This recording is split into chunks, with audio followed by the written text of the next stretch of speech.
Good morning, everybody. I'd like to at this time call the Instructional Quality Commission meeting to order. We're going to start today with a flag salute. Commissioner Naditz will lead us in the salute to the flag. Please rise. Place your right hand over your heart. Ready? Begin. I pledge allegiance to the flag of the United States of America and to the republic for which it stands, one nation, under God, indivisible, with liberty and justice for all.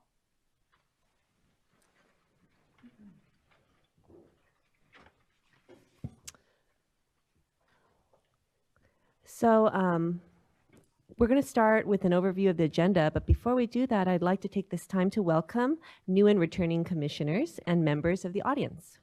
I'd like to remind everyone that a change was made to the agenda. Item 3, Health Subject Matter Committee, was moved to the last item of the day before the full commission reconvenes.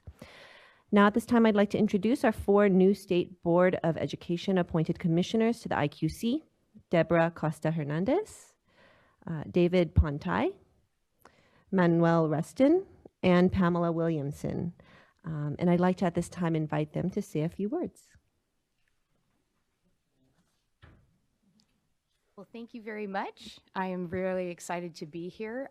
Just to give you a little background, I am a high school history teacher, and I'm out of the Fairfield-Sassoon Unified School District, and I'm really looking forward to all this great work this year.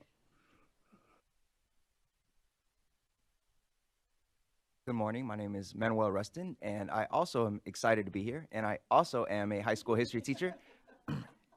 I currently am working in Pasadena at John Muir High School, and this is my 15th year in the classroom, and there will be many more to come, and I'm looking forward to continuing to serve California students, present and future. Good morning, and thank you, Commissioner Chow. My name is David Pontai. I have been a classroom teacher for 15 years. I am currently a teacher at John F. Kennedy High School, right here in Sacramento. I would like to add that I am a proud product of public education, and I am honored to be here to provide my service and give back to education what was given to me. Good morning, everyone. I'm Debbie Costa Hernandez, and I'm very proud to serve as the statewide director for the California Reading and Literature Project, one of the 9 subject matter projects out of University of California Office of the President. That's a long title. And I'm super grateful and excited to be here and join this amazing team and see what I can do to contribute, to collaborate, to learn for continuing the quality of education that all of our students deserve in California. Thank you so much, and we're so happy to have you. You know, you bring perspective and you bring expertise, and so thank you again. I want to also announce that on January 22nd, Anthony Rendon, the Speaker of the Assembly, appointed Assemblywoman Shirley Weber to serve on the IQC. She could not be here today, but we hope to have her soon. Yesterday, we conducted an orientation that provided an opportunity for new and returning commissioners to learn and reflect upon the Commission's policies, procedures, and goal, and to focus on some training areas which time doesn't permit during the year. Next on the agenda is the election of the chair, vice chair, and the additional 3 members of the executive committee. This will be conducted by our executive director, Stephanie Gregson, and so I now turn the gavel over to her. Good morning, everyone. Thank you, Vice Chair Chow. So this is the only time a non-commissioner facilitates an agenda item. If I can have everybody have their yellow sheets in front of them. This is from your preferences that you listed yesterday. This is not a binding document. This is just guidance for preferences, okay? So I want to make sure that that's clear as you go through your elections. So the elections for the 2019 Commission Chairperson, Vice Chairperson, and the Executive Committee shall be separate elections conducted in that order according to Robert's Rules of Orders with nominations made from the floor. So the election shall be a majority vote of voting members. The chairperson and the vice chairperson must receive a majority of the votes cast in order to be elected. And the 3 executive committee members will be the 3 nominees who receive the most votes. In cases when there are more than 2 candidates for chair or vice chair and no one receives a majority of the votes cast, then the 2 candidates with the most votes shall continue to the next round of voting. The candidate with the most votes in the second round will be the winner. No one may be a candidate without being present at the meeting and without one's consent. Okay, is there any discussion on elections? Okay, so with that, I'll now begin taking nominations for chair.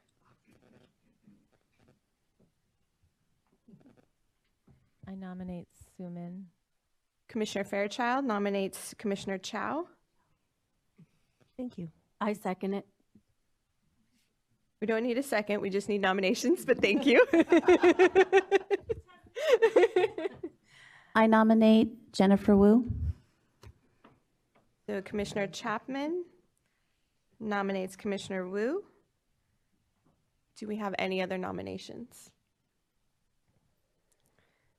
Okay. So with that, we need to go for the vote. So can I please see a show of hands for voting Commissioner Chow as chair of the IQC?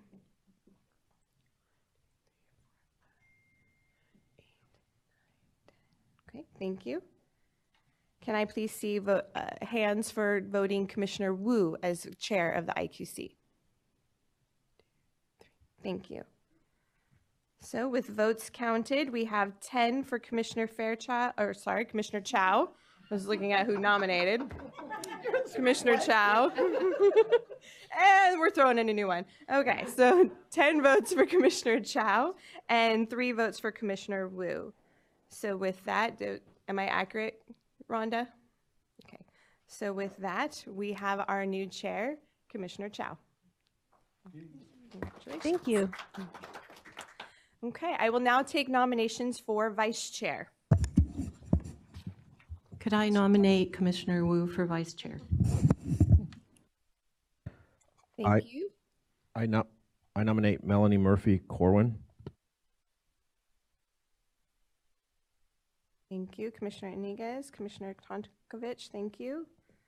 Do I have any other nominations? Yes. I nominate Commissioner Fairchild. Sorry.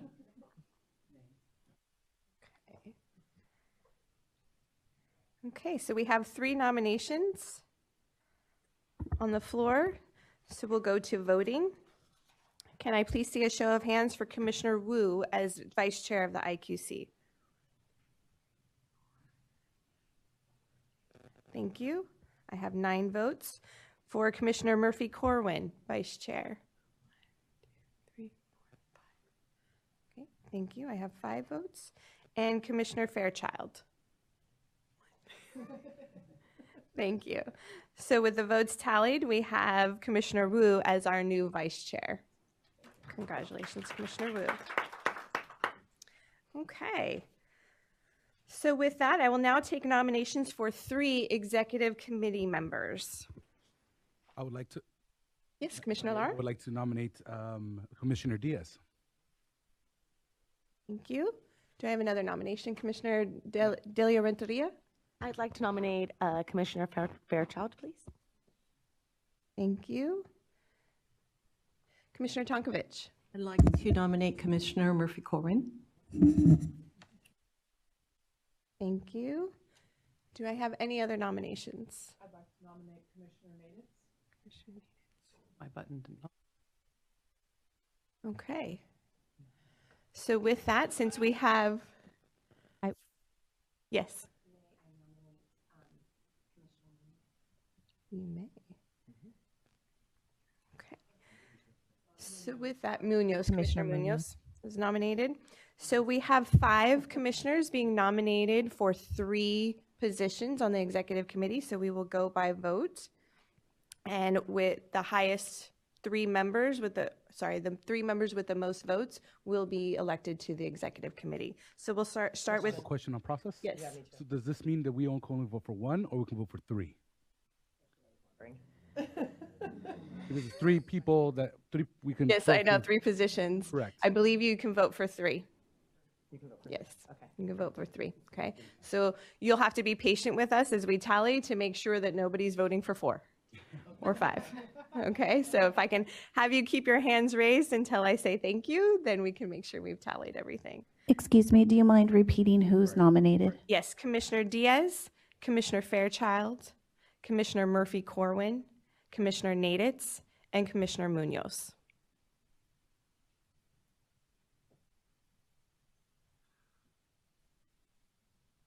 I'll give you a minute to sort your thoughts. Can you please repeat just one more time? I pour down. I want to make sure I don't miss anything. Commissioner Diaz, Commissioner Fairchild, Commissioner Murphy-Corwin, Commissioner Naditz, and Commissioner Munoz.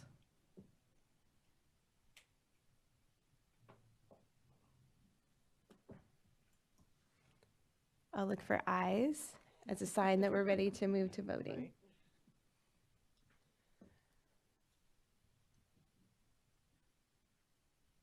Okay. All right, so we will start with Commissioner Diaz. Can show of hands, please, for voting for Commissioner Diaz as a member of the Executive Committee.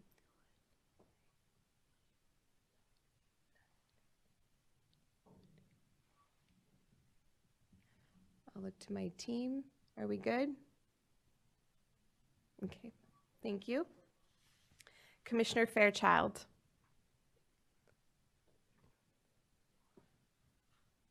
Thank you. Are we good, team? Thank you. Commissioner Murphy-Corwin.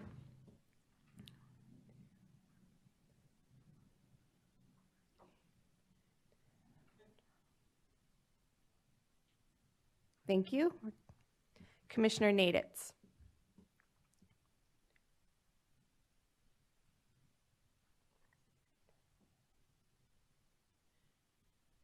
We good? Thank you. And Commissioner Munoz.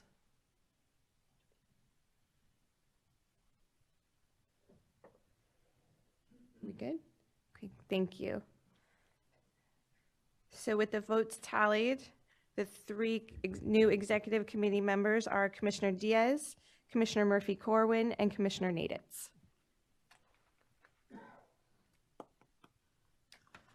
All right, so with that, my role is done here. I will now turn over to your 2019 Commission Chair, Commissioner Chow. Thank you so much. I just want to say that I'm so honored, and I'm so privileged to be up here with you and to be your chair. I will do my sincere best. And I think that there's a lot of good work that we've done and that we'll continue to do in this year. And so I'm excited to begin. At this point in time, we're going to continue on our agenda and work through the approval of minutes for the following meeting. Actually, we need to rearrange a little bit. Oh, okay. We're going to rearrange. Yes. So the protocol for the seating is the commission chair and vice chair are seated next to each other, and then the executive committee, and then fellow commissioners. So we are going to rearrange a little bit. So Commissioner Wu, we'll have you come switch over. And actually, let's see. You're good. Okay. You're good. Yes. And you two can switch. Yes. And Commissioner Rustin.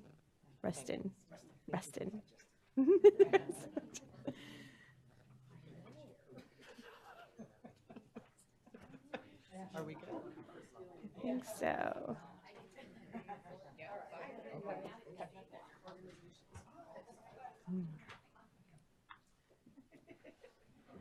I don't want Commissioner Manuel so far away from his minute.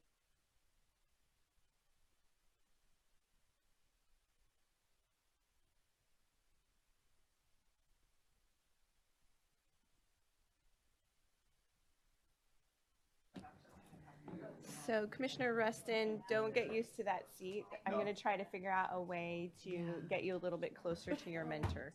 All right.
Thank you so much for your patience as we rearranged our seating a bit.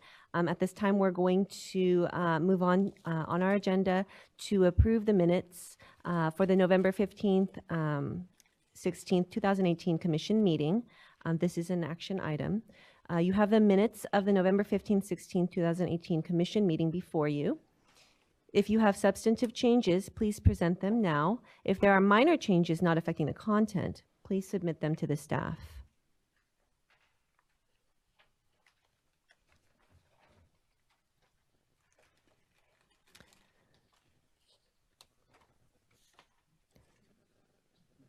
Okay, so may I at this time have a motion to approve the minutes? So moved. And seconded, I'll second. Thank you so much. So moved by Commissioner Lara and seconded by Commissioner Murphy-Corwin to approve the meeting minutes. Is there any discussion? Public comment? Then I'd like to call for a vote. All in favor?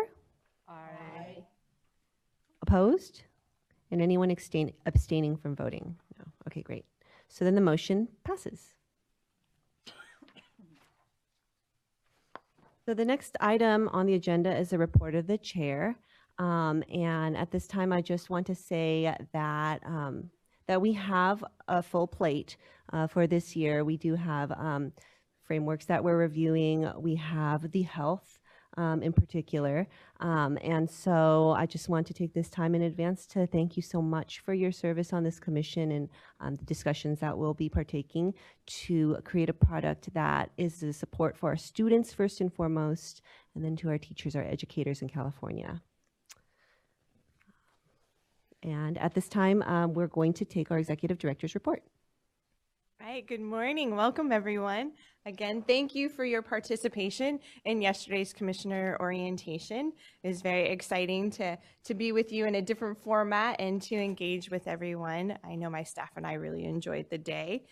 And I wanted to also continue with the notion of professional learning throughout our year together as a commission. And one of those pieces will be, we will be bringing unconscious bias training to you throughout the year starting in March. And it will be based on the book called The Blind Spot. And so you'll get little tidbits all throughout the year so that it's an ongoing professional learning piece. I specifically did not include it in the commissioner orientation yesterday because there was so much to cover, and I wanted to make sure that this is something that truly stands out and is something that we hold on to as we move forward with all of our work. Okay, so that will begin in March, at your March meeting. And our March meeting will be a very lengthy meeting with looking at the health education framework, as Commissioner Chow already noted. I'd also like to share the news of, as you know, we have a new state superintendent of public instruction, Tony Thurman. It's very exciting listening to his enthusiasm around public education, his goals of closing the achievement gap and school safety and teacher retention. It's very exciting to hear him speak about his passion of public education and what he wants to do for each and every student in California. And that completely aligns with all that we do here at the Commission. So it's very exciting. This week, I had the pleasure of joining the multi-tiered system of support group with the school climate design team. And this was hosted by the Orange County Department of Ed, partnership with UCLA and Butte County Office of Education. And what we're working on is developing a resource, a model for how schools can truly create a positive school climate for each and every student that they serve. Looking at a vision for readiness, looking at approaches for learning, focusing on the identity of our students and honoring those identities. And so it was very exciting work. We had student voices in the room throughout the entire time that were very strong and very powerful. So I look forward to continuing that work and being a fly on the wall and participating and helping us include that work into our guidance for teachers and administrators. Also, we have the community of practices that are being held with science. It was science this week, and next week is the math community. Oh, that's math with this week, thank you. keep track, there's so many. Math this week and then science next week. And this is a convening of all of our leads within that content area that come together and learn from each other and take that learning and spread it in their county and their district as we move forward with building the capacity of being able to serve our administrators and teachers in those content areas. We also have community practice being built for the health education framework and history social science. So lots of great professional learning opportunities around the state. And then finally, as I already shared, the unconscious training with the blind spot, but finally, I just, again, want to thank you for your service. It is going to be a very busy year, specifically in February and March, as you saw from the calendar. So I thank you ahead of time for all the time that you will be spending reading with us. Thank you so much, Dr. Gregson. So at this time, I'd like to propose that we approve 2 additional meeting dates in 2020. In March, the World Languages and VAPA SMCs have items the Commission must take action on, and in August, the Commission must schedule a meeting to hear public comment on health adoption. There are proposed meeting dates of March 19th and August 13th, 2020 for these additional meetings. Commissioners, do you have any comments? Okay, all right. Okay, great, yes. Okay, I'd like to call for a motion to approve these additional dates. So moved. I so moved. I'll second. Wonderful, thank you so much. Moved by Commissioner Nadet, seconded by Commissioner Murphy-Corwin. Is there any discussion on this item? No, okay, great. And public comment? Okay, so let's go ahead and take a vote. All in favor? Aye. Great. Opposed? Abstain? Then the motion carries. Okay. I'd like to, at this time, introduce our State Board of Education liaison, Dr. Strauss, board member, Vice President Strauss, to give a report on the activities of the State Board. Morning, everybody, and welcome to our formal meeting of IQC. So always at IQC, by the way, you'll get State Board liaisons. So the way we're organized at the State Board is there are different liaisons for different frameworks, and then overall Member Rucker and myself are the general liaisons, but we limit to State Board to IQC meetings no more than 2 State Board meetings. So members. So if there's 3 frameworks on the agenda, you won't get all 3 of us. Sometimes we'll call in, but normally you'll see us more consistently, and then people who work on world language or VAPA might come for those final comments or edits, those kind of things. So we are in transition at the State Board. The State Board has 11 members, 10 adults, and a high school senior who serves for 1 year. And unlike local school boards, the high school senior has an equal vote to all of us. And it's actually Hema Cardenas, who's on the board in Oakland, is a wonderful voice and really active in helping us keep student perspective and understand issues. So it's really exciting.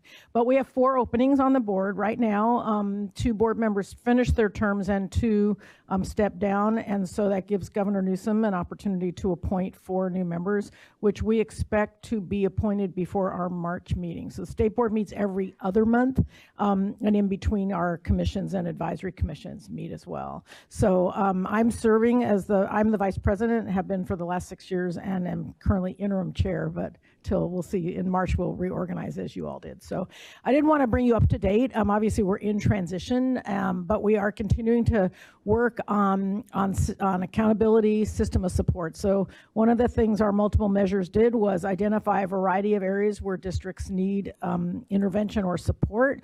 And we have the multi-tiered approach, which is what we do for all districts, what we do for some, and what we do for a few. So we've identified the ones that need differentiated assistance. The assistance works generally because we're such a big state. We have 58 counties. Some counties, like LA County, 25% of the kids in the whole state in one county, and then you've got some little teeny counties that are actually the same county and the same district. So the counties are organized to regional levels, in a way to support capacity at the county level to support the districts. And as we know, having worked in a few districts, the capacities are different based on size and skill and tenure of leadership. And so the state also has the California Collaborative for Educational Excellence, and that is a separate entity that actually is designed to help broker and support continued improvement. So a couple things that we are identified at our last, with the data is there's some key areas that we see that we are concerned about as we move forward. One is special education. The majority of local education agencies that were identified for special education needs. And so there's been an identification of leads in special ed around the state, and we'll be continuing to work on those areas. And I think this system has allowed us to really identify how to, so the whole day this week on mathematics was on mathematics for special education students and how to tier support and what the issues are and what we're learning about. So again, trying to build capacity to help identify where districts are and what we need to do. Another, so we identified mathematics and special ed as areas of need, particularly with scores that we look where those subgroups are not doing as well. So one of the things, unless Stephanie talked about it, which is the communities of practice are building capacity with regional teams coming from around the state with the understanding that you come from the northern region, or you come from the San Diego region, or you come from LA region, and your job is to build capacity for yourself and then spread at your local regional level. So one of the concerns at the state board level is, so how are we touching classroom practice? Because that's really the issue. Teachers and leaders to support the work. So we have a common agreement that we need support for teachers and leaders, and the resources that our frameworks provide are really important. And those of you may know is that the resources are just that. That's what a framework is. And I think with all the work we've done, we could even do a stronger job of helping people know that there's a lot of examples in the framework that could be really helpful to you. So we share the concern. We have a standard steering committee that is state board, the Department of Education, and the county offices, and we meet quarterly to talk about kind of where are we at the state level in helping to implement academic standards, which is a state priority. And so we've identified capacity for teachers and leaders as a very high priority. So you'll continue to hear more about what our desires are to help support that implementation of practice using the data to try to analyze where we are. So those are some areas that we've been talking about: system of support, mathematics, special needs, and how we build the capacity in this giant state of ours. So those are some of the areas we've been talking about. We'll bring you an up-to-date as you meet again. Obviously, we're in transition, but maintaining the course around our work to improve. So the state board does standards, we do assessments, and we do materials and frameworks. And you are our important advisory commission for that work. So I want to thank you guys for what we're going to work on today, and the rest of this year we have some real priorities to continue to provide the most up-to-date and relevant materials and frameworks. Thank you. Thank you so much, Vice President Strauss, for this information. And as I'm listening and I'm reflecting, I'm realizing that part of our role as a commission is also to promote some of these tools that we are crafting so that the teachers are aware of the resources as well as the district and site leadership. And so thank you for that information. I'd like to at this time also introduce Board Member Rucker, who is our other state board liaison present today. Good morning, and I want to welcome you, and I support all the comments and the explanation that my colleague Board Member Strauss has given to you about the work of the board and our role here in coming as the liaisons to the board to report back what it is you do. Very excited to see these 4 new members that we worked with yesterday in the orientation, and very happy to be here today as you get underway the business of this panel. Thank you so much. It's wonderful to have our liaisons here today. So I would like to at this time call the Executive Committee to order. If you're a member of the Executive Committee, please put your nameplate up. If you are not a member, please turn your nameplate down. And as a reminder, our Executive Committee members are Commissioner Diaz, Commissioner Murphy-Corwin, Commissioner Naditz, Vice Chair Wu, and myself.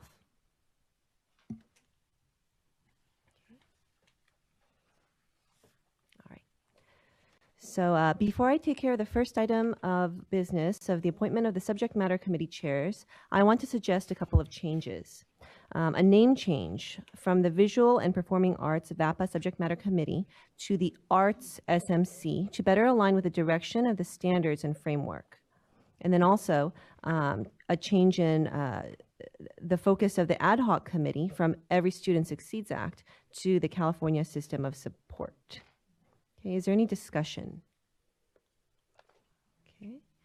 Does the Executive Committee approve of the name change? Yes. Okay, great. Wonderful. Thank you so much. So now, getting back to the appointments, commissioners, distributed this morning is a chart indicating your committee preferences, which we will reference as we make committee assignments. I would like everyone to remain in the room in case there are questions from the Executive Committee. Okay. So now I'll begin with the English Language Arts, English Language Development, ELA/ELD SMC. So I remind you that on the yellow sheet at the top where it has the name of the subject matter committee, you'll see a number in parentheses. That's how many members we should be identifying for the subject matter committee. Or the chair. And then the members. You got it.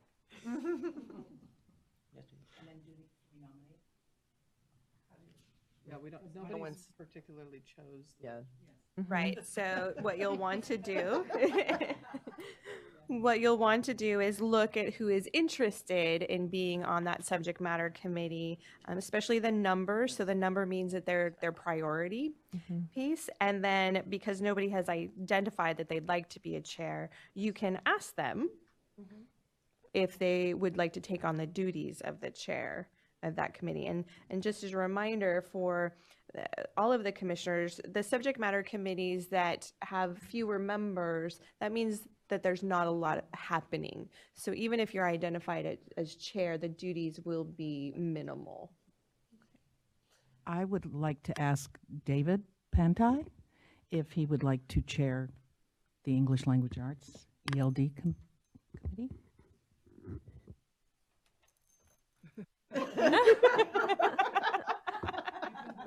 It's okay. It's okay, even as a new commissioner. It's okay. Thank you. Thank you. Wonderful. Yep, you go through each one. Yes. Keep going. All right. So we're going to continue to the chair for the Mathematics SMC. And you'll note, commissioners, that this is a larger group just because of some of the initial work that will be taking place this year. I'm seeing Commissioner Chapman, and I'm wondering if she may be willing, available. Wonderful. Thank you.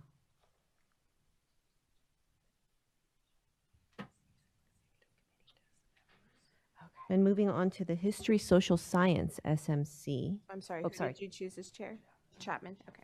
And so just to clarify, the chair actually chooses the chairs of the subject matter committee, and the executive committee chooses the members of those committees.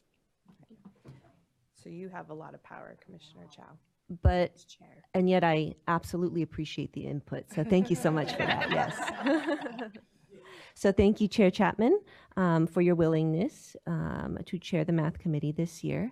Moving right along to History Social Science, another larger group. I am wondering if Commissioner Diaz might be willing to consider the position. Okay. I live but to serve, I think. Thank you so much.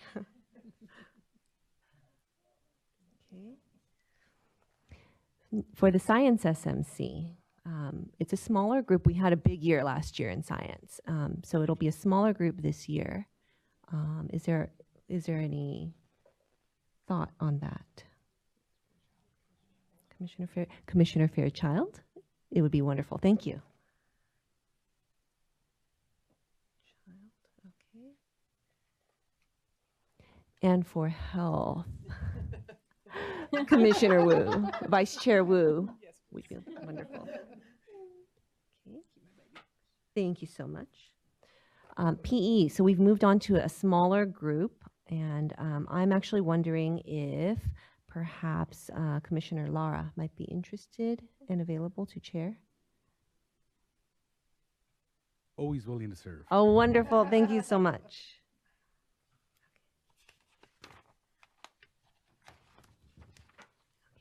So for our newly named Arts SMC, I'm wondering if we can have our Commissioner Tonkovich lead as chair this year.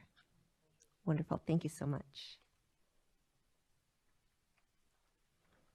Okay. So moving along to World Languages, another larger committee because of the work that is involved this year. I'm wondering if Chair Commissioner Naditz, don't want to presume, would be willing. Yes, thank you. I'd be honored.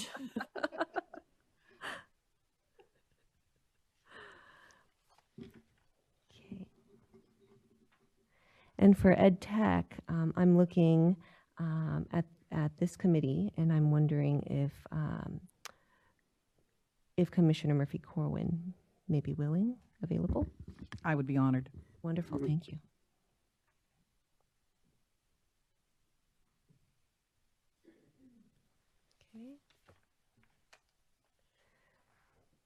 And our final committee that we're looking at is the Ad Hoc Committee.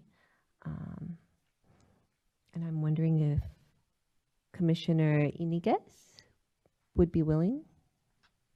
Absolutely. Wonderful, thank you. Okay.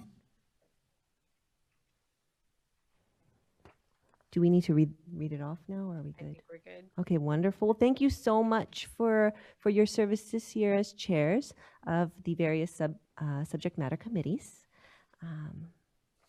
And so we're going to move along on our agenda to the assignment of members to subject matter committees. Members of the executive committee, let's consult at this time the survey results and decide on who should serve on each of the committees.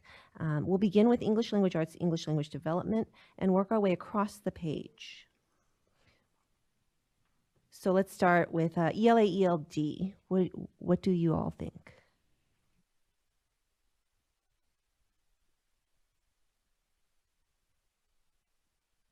Microphone. And I just wanted to clarify, we're looking at a membership of 3 for the subject matter committee, including the chair. So the chair would be one of the 3. I wonder if we could take a look at the prioritizations and have that help us narrow things down. I think that's a good idea. I might like to suggest Deborah Costa Hernandez as a member.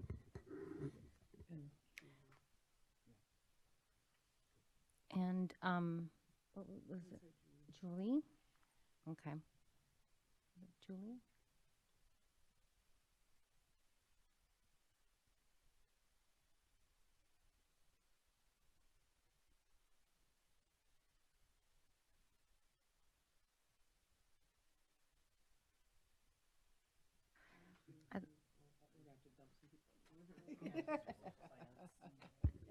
So I see we have Chair Pantai and Commissioner Tonkovich and Commissioner Costa Hernandez for the ELA ELD SMC. Right. Moving along to math right now, which is a bigger group at this time, chaired by SMC Chair Chapman. Right. And so we have 6 other members. I think we can start by taking in all the people who. Yes, Yeah. I agree. Okay. Yes, Enriquez and Munoz. We need one more. We need 2 more. We need 2 more. Does that include the chair of the 7? It doesn't Yes. include her. No, I mean, does it Yes, it does. includes Yes. Chapman, right? Yes, 1, 2, 3, includes 4, Chapman. 5, 6. I'm counting One. 6. Where did you? Suman. Don't count Sumin. Oh, that's right. 1, 2, 3, 4, 5. I have 5. 1, 2, 3, 4, 5, 6, 4. See, new commissioners, we make mistakes. Modeling. Modeling. The 3 big ones are math. I would like to ask Pamela Williamson, if she would be interested in joining that particular committee. Yes, I would be very interested. Thank you.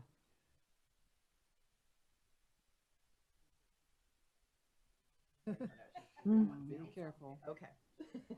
So the math framework won't be discussed this year. It's more of the timelines, the advisory committee, those type of things. So the meat of the math framework will come next year, and that is dependent on funding. Okay.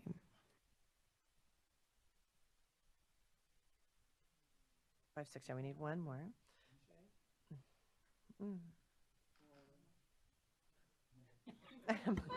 I'd like to ask Alma if she's interested in being on that committee. We're not discussing framework Yeah.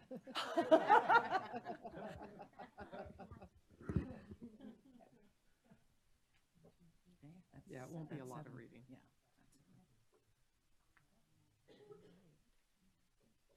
So moving right along to history, social science,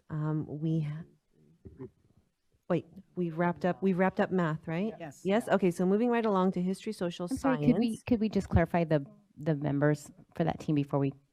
Yes, so for the Math Subject Matter Committee, I have Commissioner Chapman as chair, Commissioner Costa Hernandez, Commissioner Diaz, Commissioner Iniguez, Commissioner Munoz, Commissioner Delia Renteria, and Commissioner Williamson.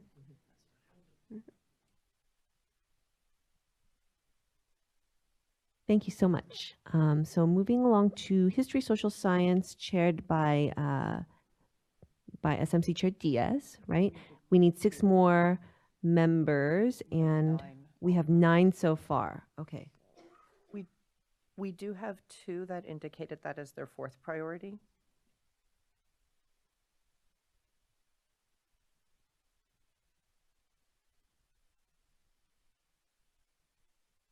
So what I'm hearing from the executive committee is that the names that we're considering are Chair Diaz, right?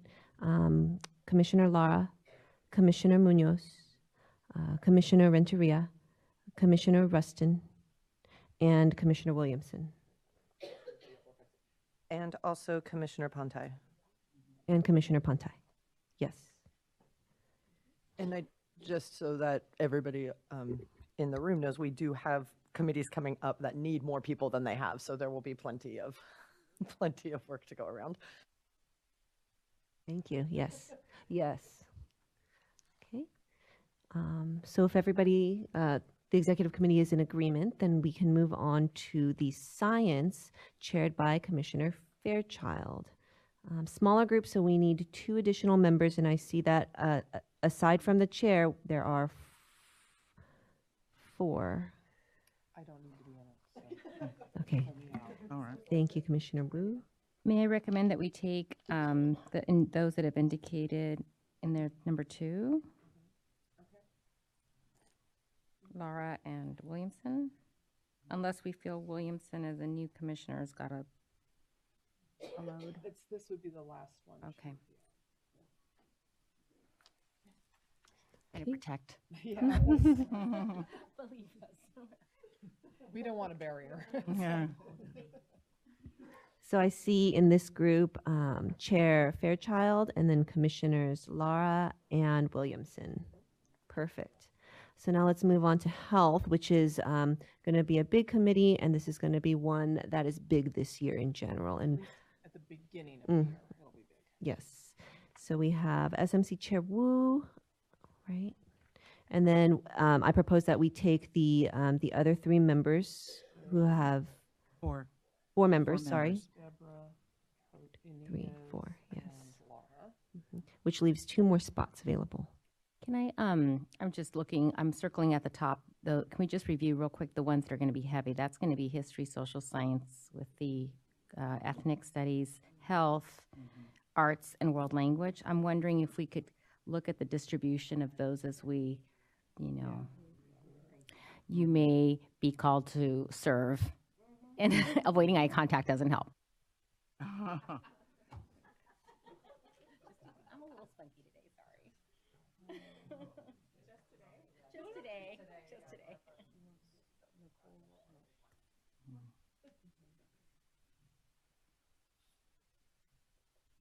history, social science already took it.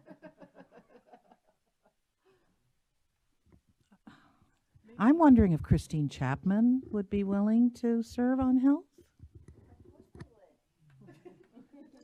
Thank you. You know what? Might I suggest we move on and do arts and world language, and we can come back to health for a seventh person once we, because those two are going to be even heavier than health this year. We could do health with sixth, I think. Right, because the health framework is really the March meeting, and then once the March meeting is concluded, then it goes to the state board, and that the work on that subject matter committee decreases. But for the arts and the world languages, it's throughout the entire year, all the way into August and September. So we're going to put a little asterisk next to health and revisit, right? And we have 6 members so far. We just need an additional. So we'll come back to that. And we'll move to PE at this point, which is a lighter group chaired by Commissioner Lara. Okay. And then I see that we have 3 additional commissioners who have stated interest. I can pull back on it. That's Okay, fine. thank you. Yep, that's fine. So Commissioner Wu has agreed to take herself out of the consideration, which leaves us with a perfect 3. So Chair Lara, Commissioner Rustin, and Commissioner Tonkovich. Yes? Great. Okay. And then we'll continue on to arts, the Arts SMC, chaired by Commissioner Tonkovich. It's a bigger group. I see 1, 2, 3, 4 additional commissioners, right? Which means that we need two more. What do you guys think? What about Laura? I don't know. I'm wondering if Commissioner Anikas would be willing to serve on that committee? For the arts, of course, I'll serve in any capacity. However, just keep this in mind between arts and world language. If you need yes. someone for world language, Yes, okay. But I'll do whatever you need. No, I would okay. say Fairchild, Mhm. Commissioner Fairchild for arts.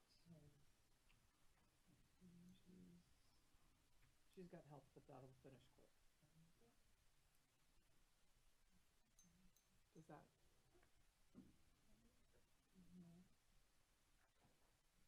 How about Commissioner, let's see, Hernandez?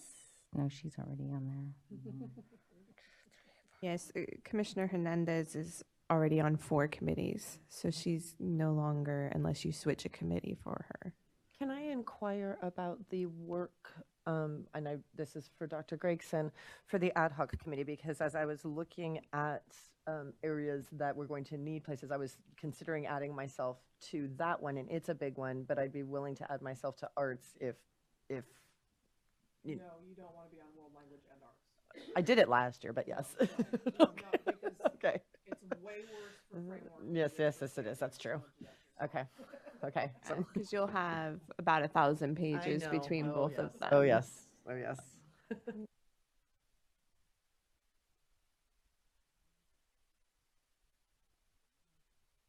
Commissioner Rustin, would you be interested in being on the arts curricular area? Sure, I could do that for sure.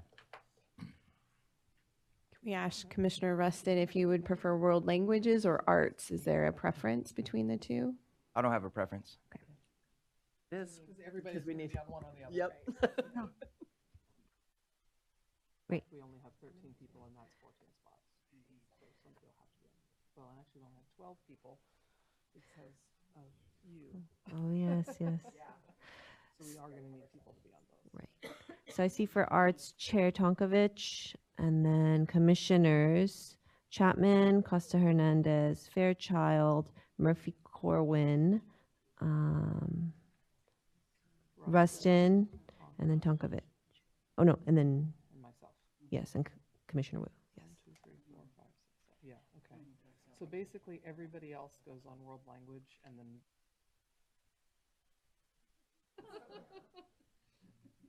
So bringing us to world language, right?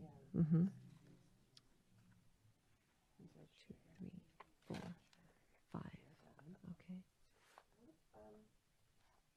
Actually, I'd like to recommend Commissioner Murphy Corwin for world language if she would be willing.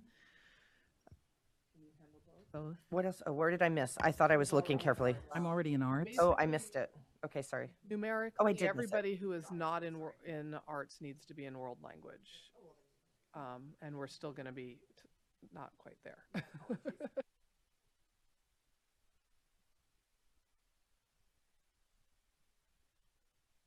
Commissioner Lara?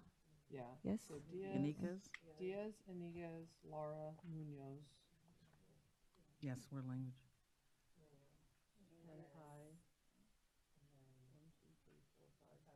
I think that's it. 1, 2, 3, 4, 5, 6, Williamson. 7. I think. Oh, yeah, we actually, we should not do that to Lara. Lara, let's pull Lara Oh, off okay. and do Renteria and Williamson. Renteria and Williamson. 4, 5, 6, All that's 7. right. All right. All right. Chair Naditz. Review those. Yeah. No. I was going to do that too. Yeah. Chair Naditz, and then Commissioner Diaz, Commissioner Iniguez, Munoz, right? Pantay, Renteria, and Williamson. Perfect. Okay, moving to our smaller committee of Ed Tech, right? We have our chair, Murphy Corwin, and then we need 2 others, and we have several volunteers.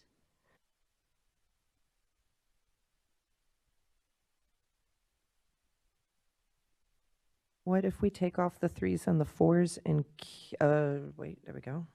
Let me make sure I did this right. Take off the 3s and the 4s, and I believe that would leave us with Commissioner Chapman and Commissioner Pantay. Perfect, sounds good. And yes? They put their names on the Okay. list. Welcome. We're really happy you're here.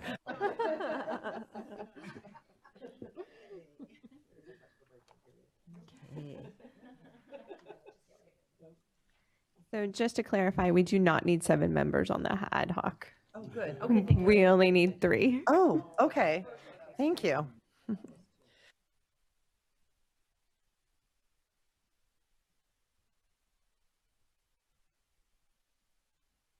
Okay, so for our ad hoc committee, newly changed from ESSA to California System of Support, we have Chair Iniguez and, oh, perfect. Wait, no, sorry, I counted myself. I would be willing to step up on that one. I'm a little light. Is anyone else also light? Commissioner Fairchild is only on 3 subject matter committees. And I don't And mind. I believe Commissioner Tonkovich, unless I missed something as well, is only on 3. And I can. Do we need to factor in the liaison positions as well, though? Yeah, that's right. Not necessarily, but I believe we need to go back, don't we, to health? We do. Because there's only 6 members on health. And we do need 1 more. Which means Commissioner Tonkovich. Julie, would you be willing to step into health?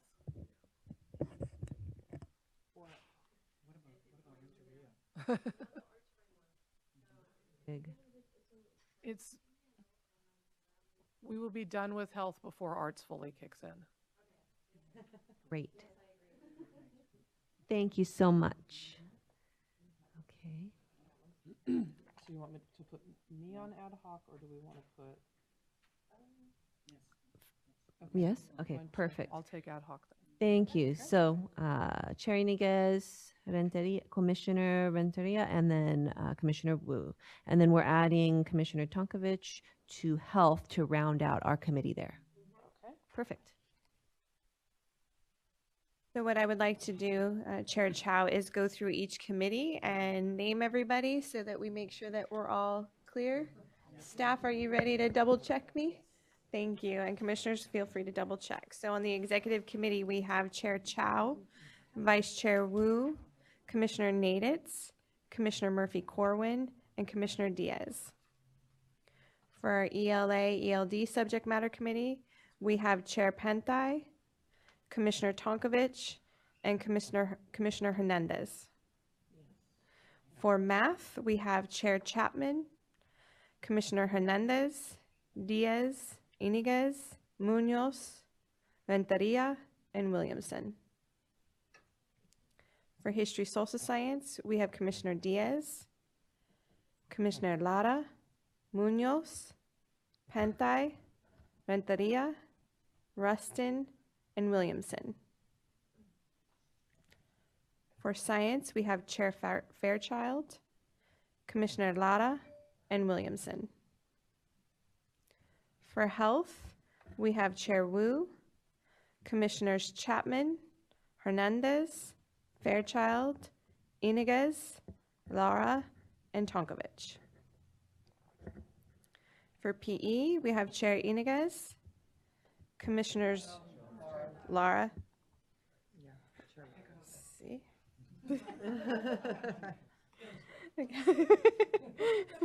The Jose's. Commissioners Rustin and Tonkovich. For Arts, we have Chair Tonkovich, Commissioners Chapman, Hernandez, Fairchild, Murphy-Corwin, Rustin, and Wu. For World Languages, we have Chair Naditz, Commissioners Diaz, Iniguez, Munoz, Pantai, Renteria, and Williamson. For the Ed Tech, we have Chair Murphy-Corwin and Commissioners Chapman and Pantai. And then for Ad Hoc, we have Chair Iniguez and Commissioners Renteria and Wu. I have a question, actually. I'm so sorry. I just noticed, Commissioner Vice Chair Wu, I'm even lighter than you, actually. So would it be best if I went to ad hoc? Because I'm incredibly light.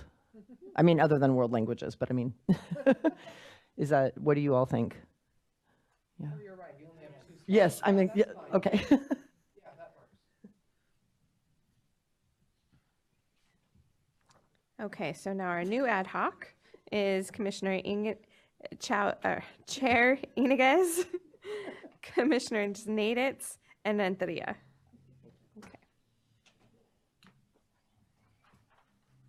Okay. Rhonda, Tracy, we're good? Okay, thank you. Thank you so much for that clarification, and thank you, Commissioner Naditz, for the move over. So now we're going to move on to the designation of liaisons, and the first liaison group we're going to look at is the Concurrence Committee for the California Subject Matter Projects. I think that this is one where several of us have volunteered. Yeah, lots of people. And just the one.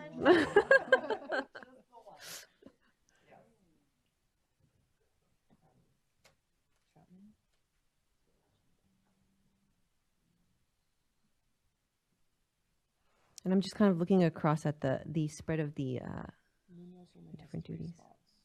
Chapman has 4. Naditz has 3. Pantai has 4. I'm wondering if Commissioner Naditz might be interested and willing to serve as our liaison. I would love to continue. Thank you. Thank you so much. Our next liaison appointment would be the Education and Environment Initiative.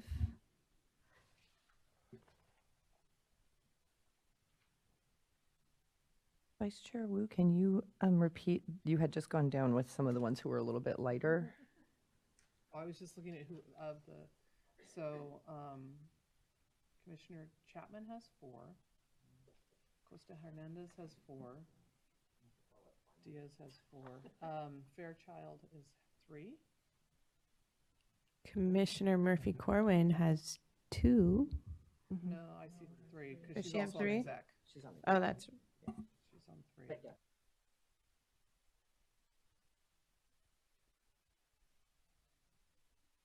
Computer Commissioner science. Rustin is at 3. Commissioner Rustin is at 3, and I'm at 3. I would be willing to take on the Education Environment Initiative. So That'd be great. be interesting. Yes. Okay, wonderful. So Vice Chair, Commissioner Wu? For EEI, yes. And for computer science, I thought that it might be a nice tie-in to have our chair of the EdTech committee also I'd be the glad to liaison. do that. Thank you. Okay. And for our Commission Sunshine Club, it was Commissioner Renteria in the previous year, and I'm wondering if she would be willing to take that on again. Oh, thank you. Yes.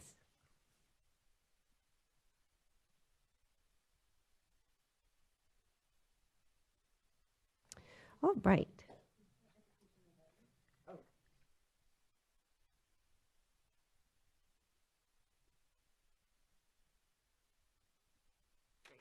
It just seems redundant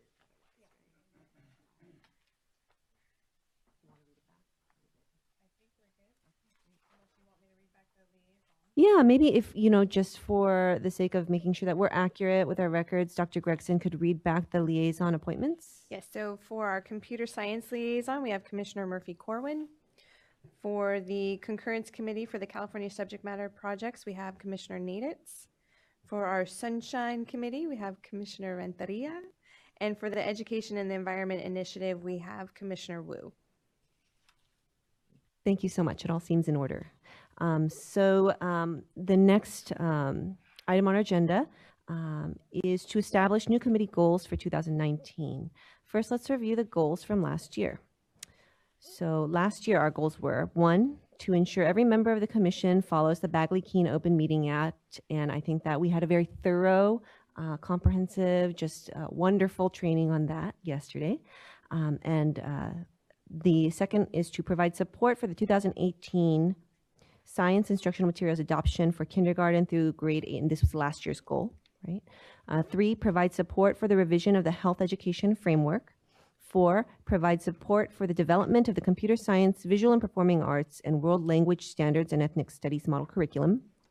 5, provide support for the launch events, rollout plans, and professional learning activities of the science and history, social science frameworks, and support for the collaboration committees work associated with the English language arts, English language development, mathematics, history, social science, and science frameworks. Number 6, ensure that the commission's organization reflects the advisory needs of the State Board of Education. 7, engage in and participate in a continuous improvement protocol as the IQC works through relevant curriculum and instruction issues. 8, remain informed on the California statewide system of support and integrate as appropriate guidance aligned with the CAS3, right? So here are the proposed goals for this year. 1, ensure every member of the commission follows the Bagley-Keene Open Meeting Act. 2, provide support for the revision of the health education framework. 3, provide support for the revision of the world languages and California arts framework. California arts framework. The rename kind of tripped me up. 4, provide support for the development of the ethnic studies model curriculum. 5, provide support for the launch events, rollout plans, and professional learning activities of the health, science, and history social science frameworks, and support for the collaboration committees work associated with the ELA, ELD, mathematics, health, history, social science, and science frameworks. 6, ensure that the commission's organization reflects the advisory needs of the State Board of Education. 7, engage and participate in a continuous improvement protocol as the IQC works through the relevant curriculum and instruction issues. 8, remain informed of the CAS3 and integrate as appropriate guidance aligned with it. So that's what we have for this upcoming year. And so I would like to at this time invite discussion, questions, comments. Is there anything about what is being proposed for this coming year? Are there any other goals that we want to add? Nope. Okay. So then at this time, I would like to call for a motion to approve the 2019 goals as presented and forward them to the full commission. I so move. Thank you. I second. Wonderful. So Commissioner Wu has moved and Commissioner Diaz has seconded the motion to approve the 2019 goals as presented and forward them to the full commission. Is there any discussion on this motion? Any public comment? Great. All in favor of the motion? Aye. Thank you, Executive Board. Right?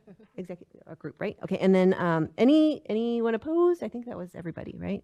So the motion passes. Okay. So at this time, I'd like to invite public comment on items on today's committee agenda. If there are speakers, if you'd like to come forward, identify yourself. Any public comment? Nope. No? Oh, okay. All right. Yeah, okay. The next item on our agenda, the Health Subject Matter Committee, has been moved to the last item of the day before the full commission reconvenes. So at this time, I'm going to hand it over to the Education Technology Committee Chair. Thank you. I call the Education Technology Committee to order, and the members are Commissioner Chapman and Commissioner Pantai.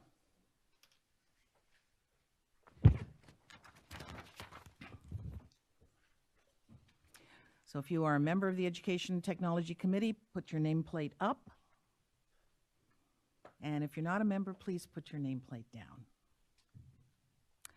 I would like to conduct an election of the vice chair, and we are a small group. So our first item, this is our first item of business. May I ask for a nomination from either of our members? I nominate my colleague, Commissioner Pantai. Are there any other nominations?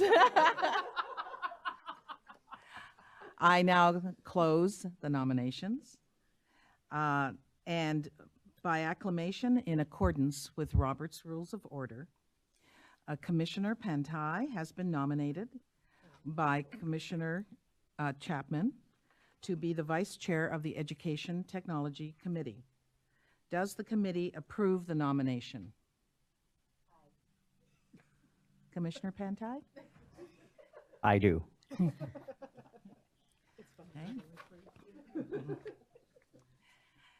And I'm pleased to announce that Commissioner Pantai will be the Vice Chair of the Education Technology Committee.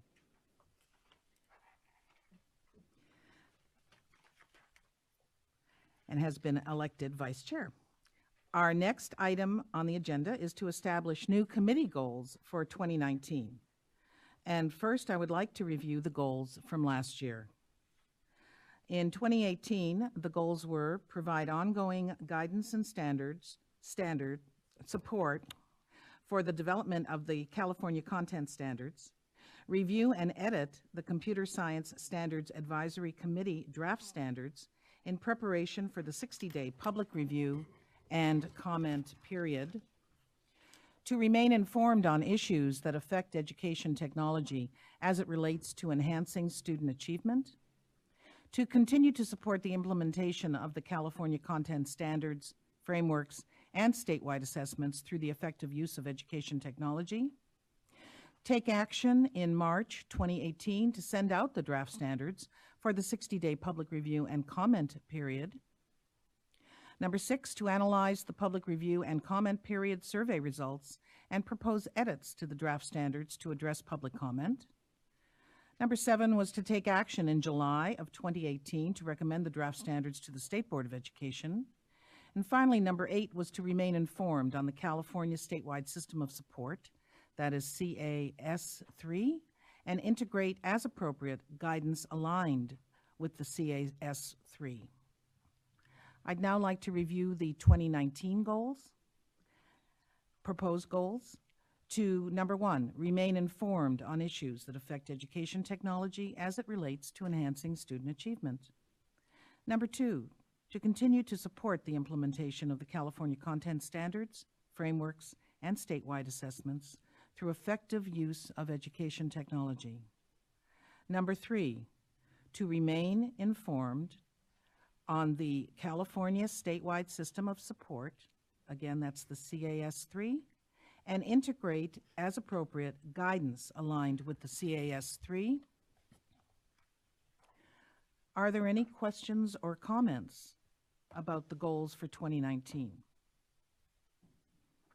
Are there any other goals that the committee would like to add? I would like to call for a motion to approve the 2019 goals and forward them to the full commission. I call. I second. Commissioner Pantai has moved and Commissioner Chapman has seconded the motion to approve the 2019 goals as presented and forward them to the full commission. Is there any discussion on the motion? Is there any public comment on the motion? Hearing and seeing none, I then call for a vote. All in favor of the motion? Aye. Aye. Any opposed? Any abstaining? The motion passes.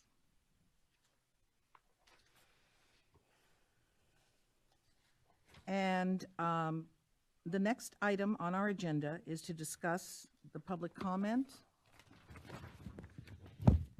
and the staff recommendations for the Computer Science Strategic Implementation Plan.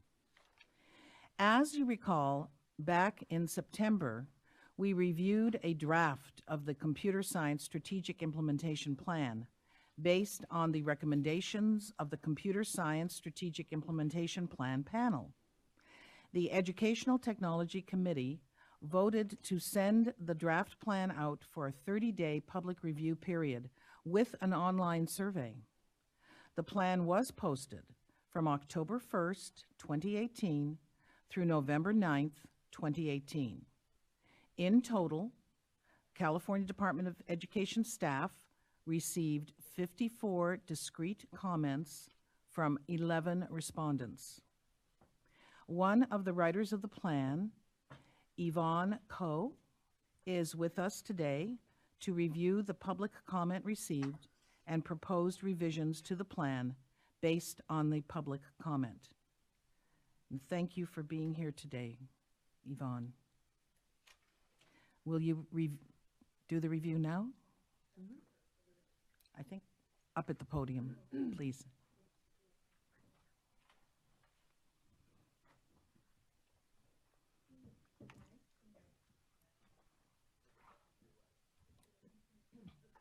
Hello. Now am I on? All right, great. I'm here to review the comments to the draft plan and our proposed responses. We have 16 comments, actually, of the 54 that we felt required substantive responses. The remaining comments were either expressing general agreement with the plan recommendations or just other general positive comments. They made general statements about computer science education that didn't request an edit, or they requested additions that fell outside of the purview of the strategic plan. Some suggested adding content from resources that couldn't be found or were outdated, or adding content that appeared elsewhere in the plan. And there were also a large number of repeated comments, either multiple comments making the same suggestion or a single commenter repeating themselves. So as I said earlier, this left 16 comments that we addressed substantively. So in the introduction, there were 2 comments there. In response to a comment, we did add the definition of computer science used in the California CS standards to the introduction. We also expanded the definition and description of computing jobs to highlight that computing jobs exist in agriculture and entertainment media, both of which are big industries in California, and also included finance and other fields. We provided some examples and citations there. We added the beauty and joy of computing, which comes out of UC Berkeley, to the list of APCS principles providers. And we updated all statistics on CS course enrollment for 2018 where we could find them. There was one comment related to the section on California's commitment to computer science education. It was around the suggested timeframes. So we rephrased that so the timeframes weren't just mere suggestions, but we still wanted to acknowledge that districts may require varying amounts of time to implement the strategies. There was one comment on vision, mission, and principles. There was a request to add students to the list of stakeholders in Principle 9, so we did that. There were 3 comments on expanding computer science course offerings. One is we clarified the BORs and the A through G requirements as a result. We also updated, again, the data on computer science course offerings and AP exam test takers to be current through 2018. We added some text to connect the California CS standards to the next generation science standards, and also added some text to acknowledge CS teacher shortages as a reality. We removed language recommending a high school graduation requirement, and then we also added recommendation for a state-level CS supervisor. 2 comments related to the section on improving access to CS education for all students. We revised some language to acknowledge the challenges faced by English learners in CS classrooms, and also to refer readers to the K-12 CS framework as an additional resource for reaching underrepresented students. And we also just performed some general reorganization and revision of the language to improve clarity around this section. There were 2 comments related to the section on making systemic improvements in computer science education, both of which related to adding data. So one commenter referred us to a report on the state of IT infrastructure in California schools that also highlighted some of the challenges specific to rural schools, so we incorporated some findings from that report into the plan. There were 4 comments on the appendices, all of which were just requests for clarification or greater precision in language or adding suggested resources to our resource list. And then at the end, there was one overall comment that noticed that discussion of dual credit coursework and articulation agreements were missing from the plan. So we went back and added reference to those to the appropriate section. So that's the summary of the public comment. Thank you very much, and my apologies for mispronouncing your last name. It's Cow? Cow, like the animal. My apologies again. Thank you very, very much. And in addition to the public comment, which was very thorough in your response, the CDE staff is proposing a number of changes to the draft strategic implementation plan. I would like to ask Barbara Murchison, Director of the Educator Excellence and Equity Division, who is with us today to discuss those staff recommendations. Thank you very much, Barbara, for being here today. Thank you very much, Commissioner Murphy-Corwin. I want to take just a moment to thank all of you for helping us with this plan development process. I want to thank one of our writers, Yvonne Cow, who has been with us since the beginning of the development, and also to thank you for participating from day one. So for those of you who are new, and congratulations and welcome to all of the new commissioners,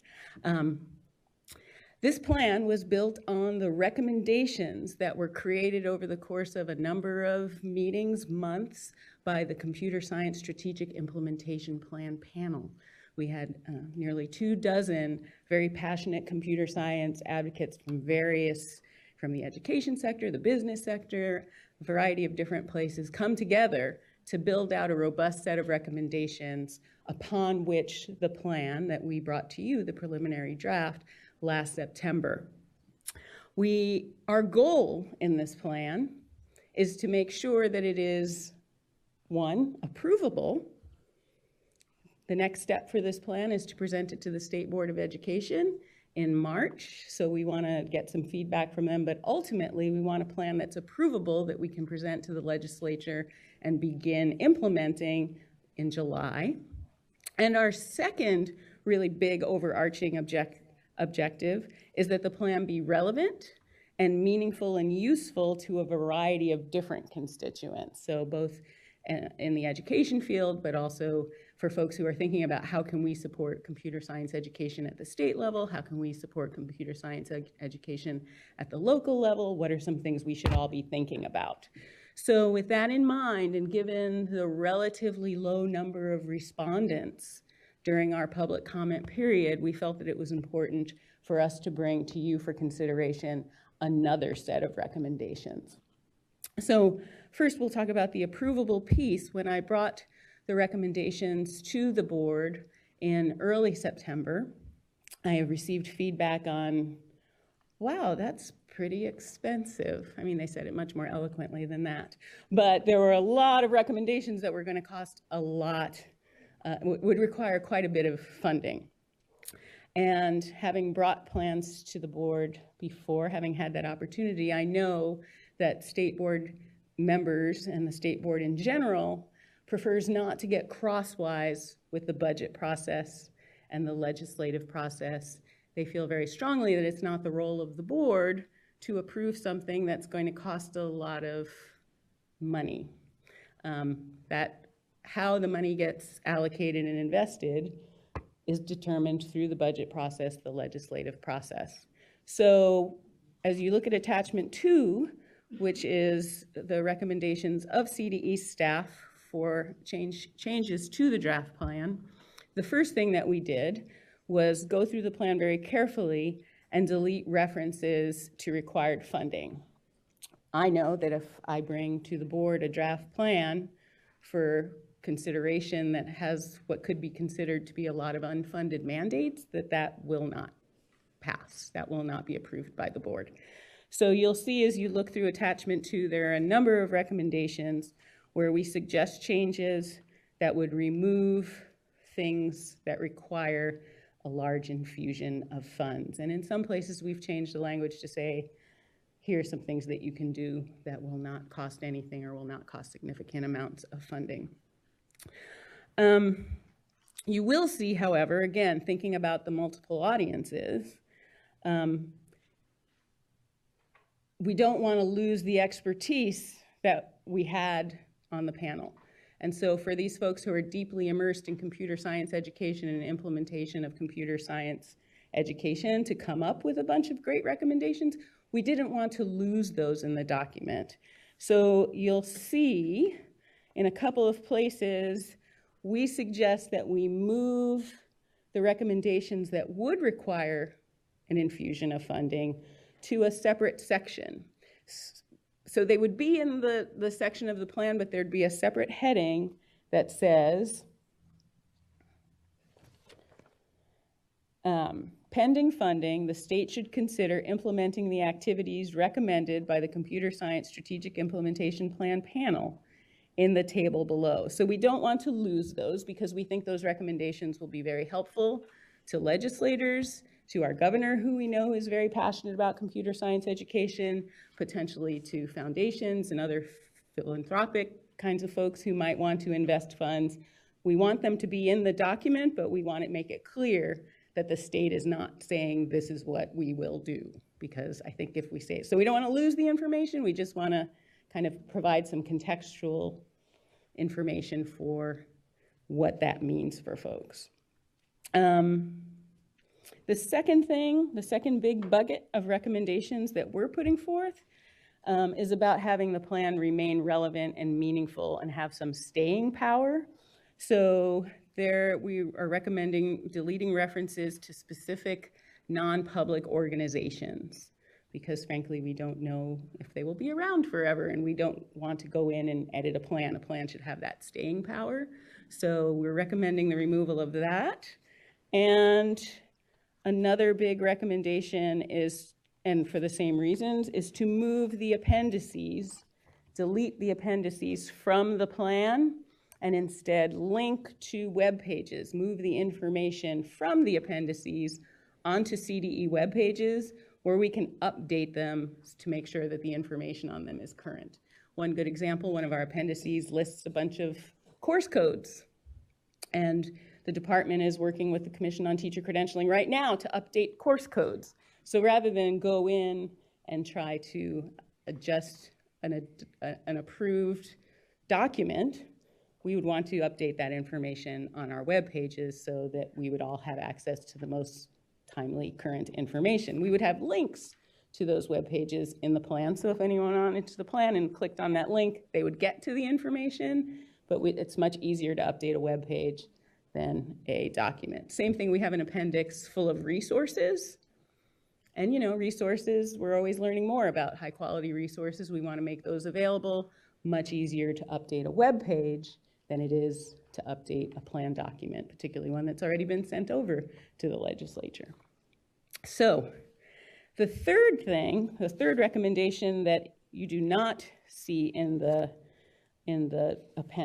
attachment, we presented, as you know, as your executive director, Dr. Gregson, said this morning, we have a new superintendent of public instruction. We have a new chief deputy, Lupita Cortez Alcala. And for those of you who know Lupita and her work, she is deeply, deeply passionate about access to STEM fields for women and girls.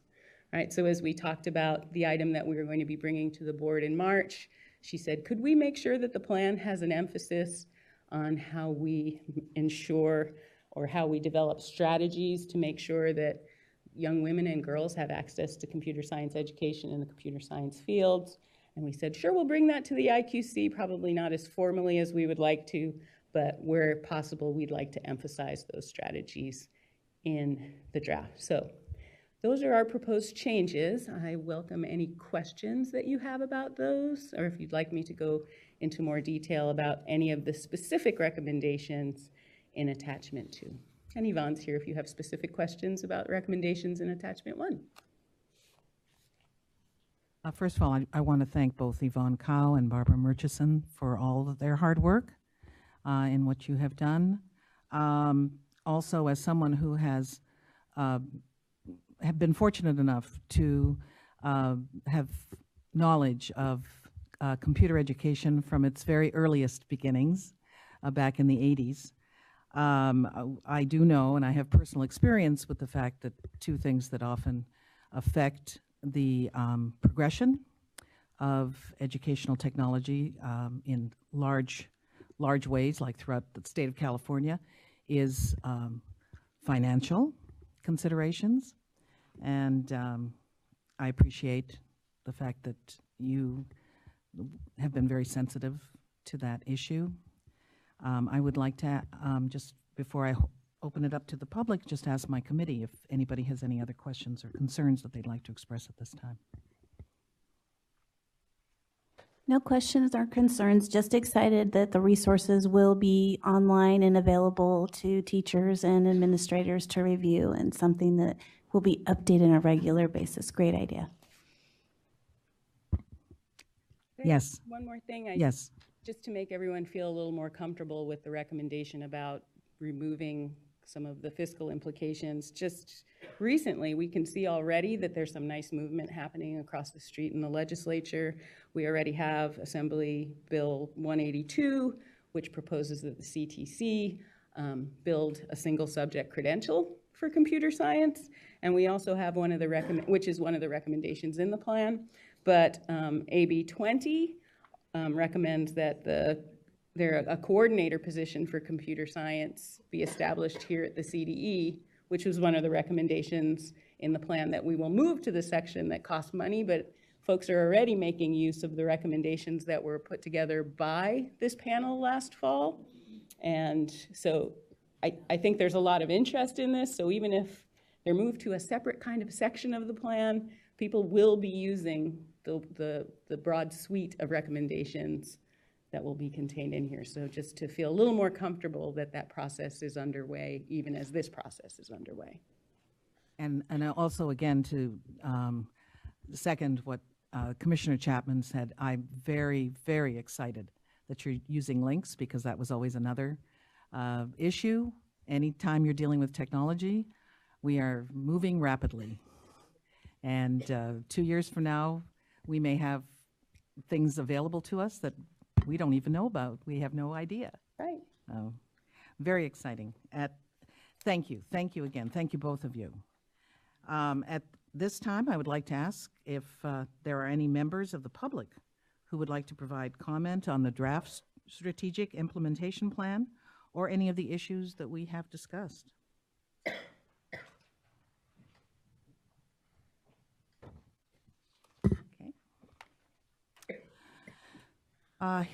Hearing none, we will move on.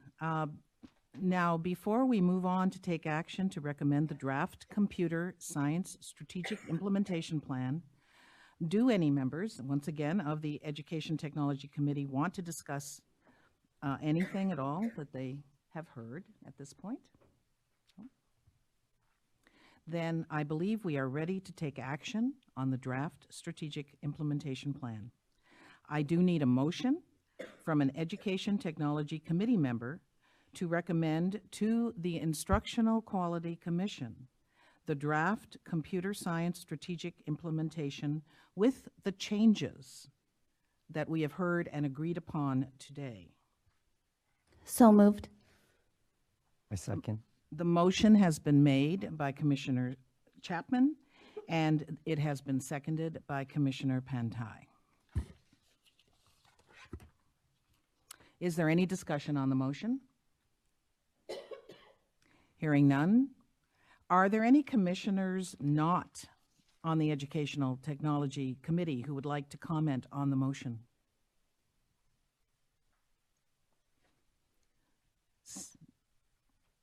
I think the key. Commissioner Anikas? Thank you. I think the key there is on the motion. There is one thing on the draft that I wanted to point out, but this would not be the time, correct? Because it's the motion. If there's something you want changed on the draft, it would be the time.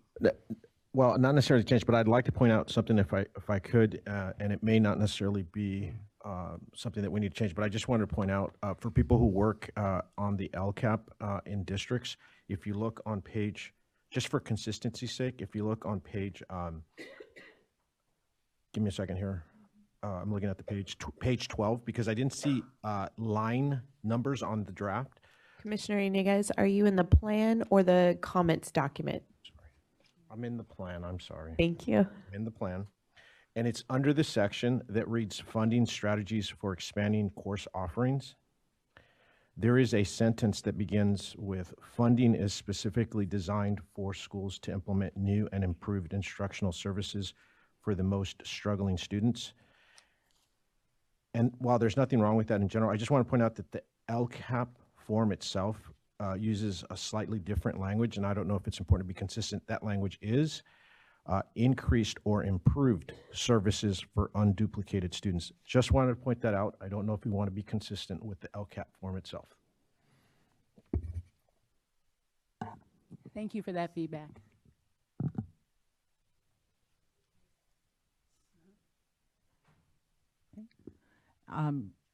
Is that something that the other committee members would like to see, that particular change? We motion for that change. Do we need a motion to change it? So you need, so what you would do is go back and change the motion. So we need to be specific in the language. So Commissioner Iniguez, if you would like to kind of restate how you would like that edit to be made, then we can capture that and then capture that in the motion. And the motion would just say with the amended changes as recommended by the subject matter committee. Okay. Sure. So again, currently the sentence begins with this funding is specifically designed for schools. And then it reads to implement new and improved instructional services for the most struggling students. I recommend that we make the change to the following. This funding is specifically designed for schools to implement increased or improved services for unduplicated students.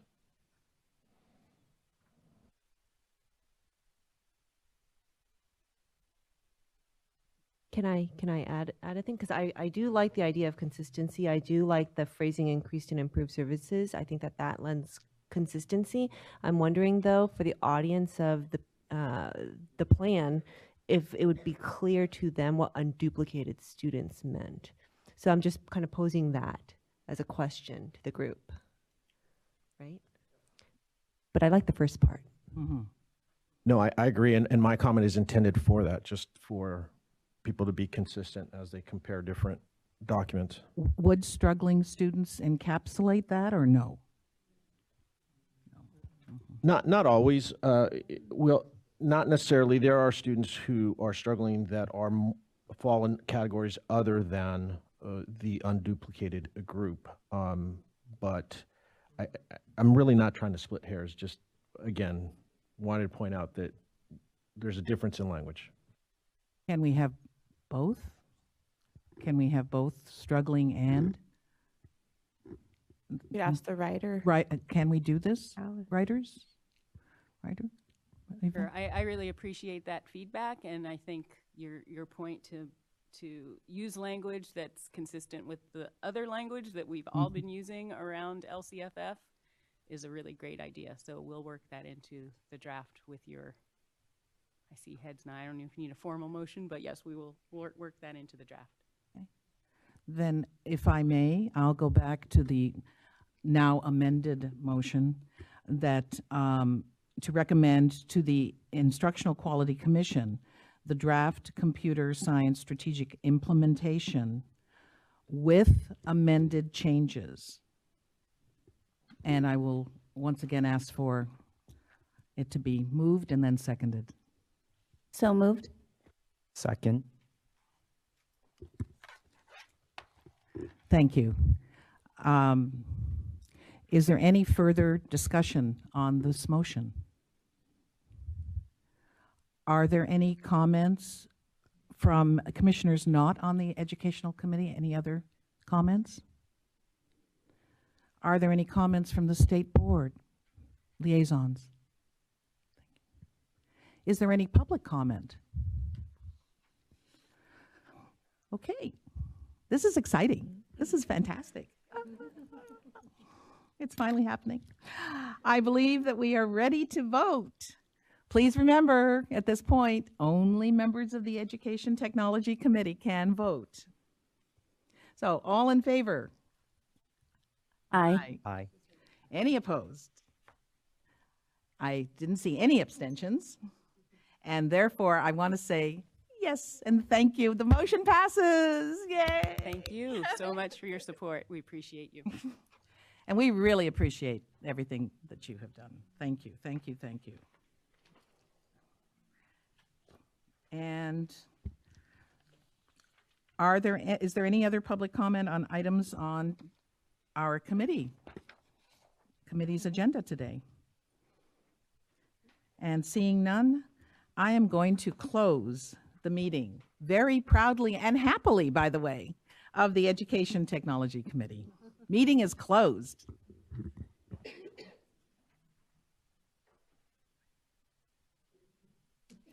I think we all need a little stretch break here. So, how much time do you think? Maybe. Yeah, let's reconvene at 45. Does that work for the group? Yeah. Okay. Let's at 10:45. Thank you. All right. So we're going to call our group back to order in just a moment. Thank you so much.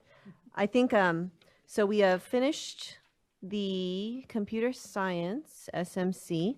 We're going to start back up with the history social science subject matter committee. And so I'm going to hand it over to our chair, Diaz.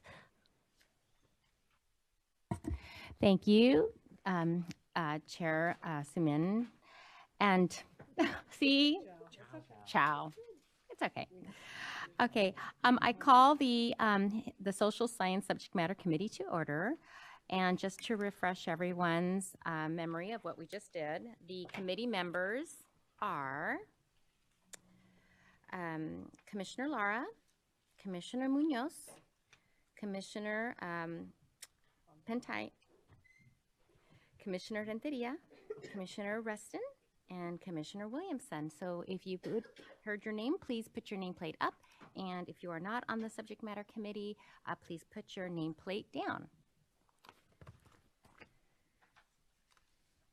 Okay, and we just want to recognize at this time we have our Seaford staff, that is our History, Social Science Subject Matter Committee members, and that's Dr. Ken McDonald, and then consultant, and Cliff Rudnick, administrator. So thank you for helping us through this today.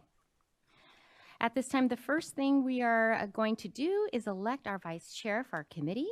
Again, just to remind everyone that only the History, Social Science Subject Matter Committee members can nominate a vice chair candidates. And then if more than one candidate is nominated, then only the SMC members, including the chair, may vote for that individual. At this time, I call for nominations from the committee. for I vice would like to, I'm sorry. I would like to nominate Yolanda Munoz, Commissioner Munoz. Okay, so Commissioner Lara has nominated Yolanda Munoz as vice chair. Commissioner Munoz, do you accept? Yes. Okay. Are there any other nominations for vice chair? I'd like to nominate Commissioner Lara. Okay, so Commissioner Renteria has nominated Commissioner Lara for vice chair as well. Commissioner Lara, do you accept this nomination? Okay, yeah, sure. Okay. Commissioner Lara has accepted the nomination for vice chair. Are there any other nominations before we move to a vote? Okay. Okay. I was kind of hearing a little hesitation there, so we're good. Okay, so we have two commissioners that are being nominated for vice chair for the History Subject Matter Committee, and that is Commissioner Munoz and Commissioner Lara. So at this time, we'll take a vote from the committee. Those in favor of Commissioner Munoz for vice chair, please indicate so by raising your hand. Okay, so one, can you keep your hands right in front? 1, 2, 3, 4, 5, 6, 6. Oh, sorry. I forgot to put my hand. 7. My hand. Okay. And then for Commissioner Lara for vice chair, please indicate by raising your hand. 1, 2. That's 2. Okay, so by acclamation in accordance with Robert's Rules of Order, Commissioner Munoz has been nominated and has been elected to be vice chair of the History Social Science Subject Matter Committee. Commissioner Diaz, can you clarify that this was a vote? And so it was not by acclamation, it was by vote. I'm sorry. Okay, so it was by vote. I apologize. I went straight to the talking points. It was by vote that Commissioner Munoz was elected as vice chair for the History Social Science Subject Matter Committee.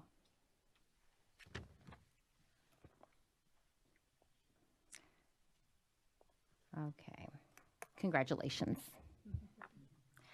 All right, our next item of business is to establish goals for 2019. It is an information action item. And these are our new committee goals for 2019. Before we do that, we're going to review our 2018 goals, and I'll read those beginning with number 1. Continue to support the implementation of the 2016 History Social Science Framework and the 2017 History Social Science Adoption. Number 2, begin work on the 2020 Ethnic Study Model Curriculum, including the recommendation of a timeline, advisory, committee application, and guideline to the State Board of Education. Review applications and recommend advisory committee members to the State Board of Education.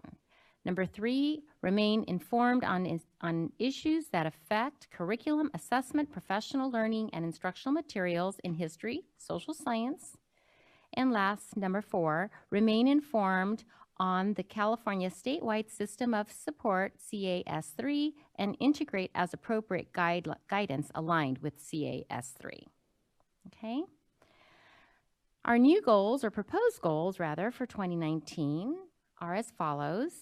Number 1, to work on the 2020 Ethnic Studies Model Curriculum, including overseeing the work of the Model Curriculum Advisory Committee, the MCAC, as it develops a draft document. Edit the MCAC's draft and approve it for a public review. And then make additional edits based on public feedback before submitting the model curriculum to the State Board of Education for final approval. Number 2, remain informed on issues that affect curriculum, assessment, professional learning, and instructional materials in history, social science. And 3, remain informed on the CAS3 and integrate as appropriate guidance aligned with the CAS3. Are there any questions or comments about the proposed goals for 2019? Okay, I'm hearing none and seeing none. Are there any other goals that you would like to add? Okay.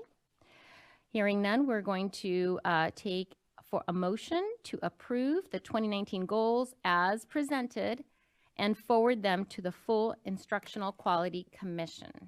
I move. Okay, Commissioner Renteria has moved. Second.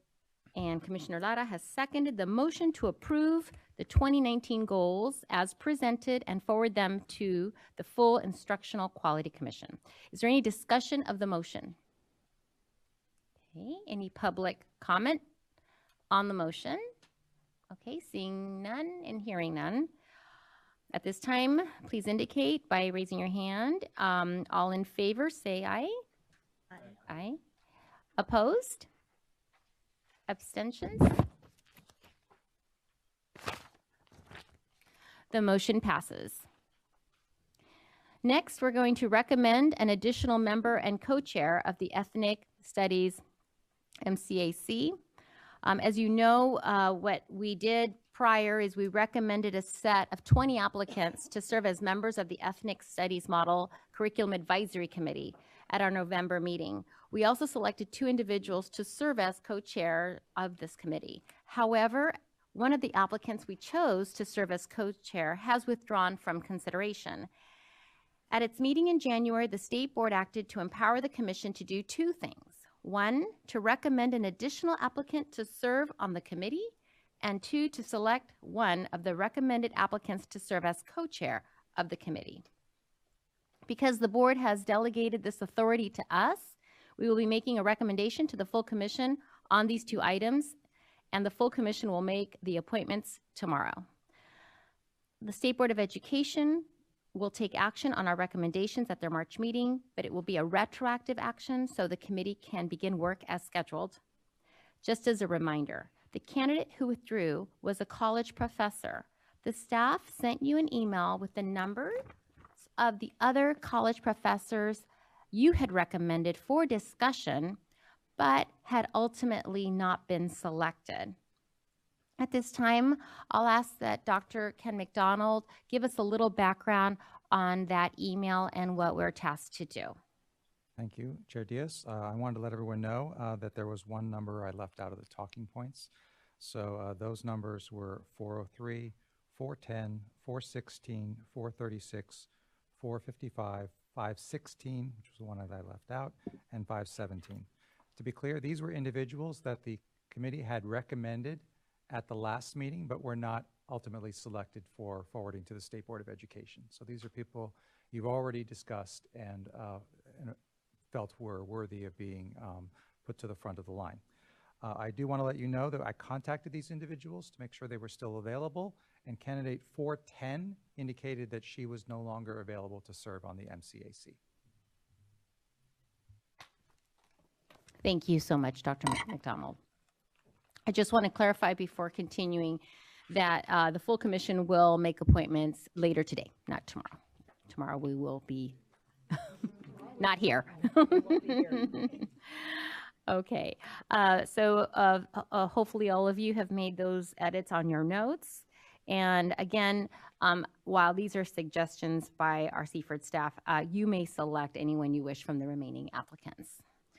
So the staff, we have a binder that contains the applicant information if anyone needs it. I happen to have it in front of me, and I've also flagged the candidates that Dr. Ken McDonald has outlined for us. So let's follow with the same procedure we used last time.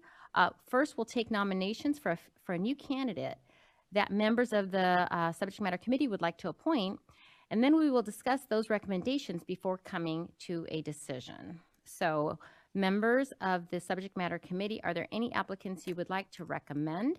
Remember, at this point, we are just recording recommendations. You do not have to provide supporting evidence or narrow the number of suggestions at this time. So I would like to begin. I'd like to nominate a candidate or recommend candidate number 436.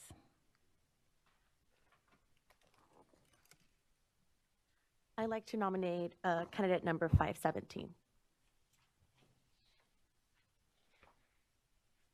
I'd like to recommend candidate 521.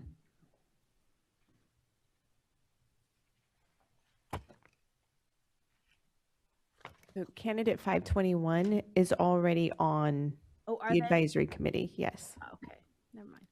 I take it back.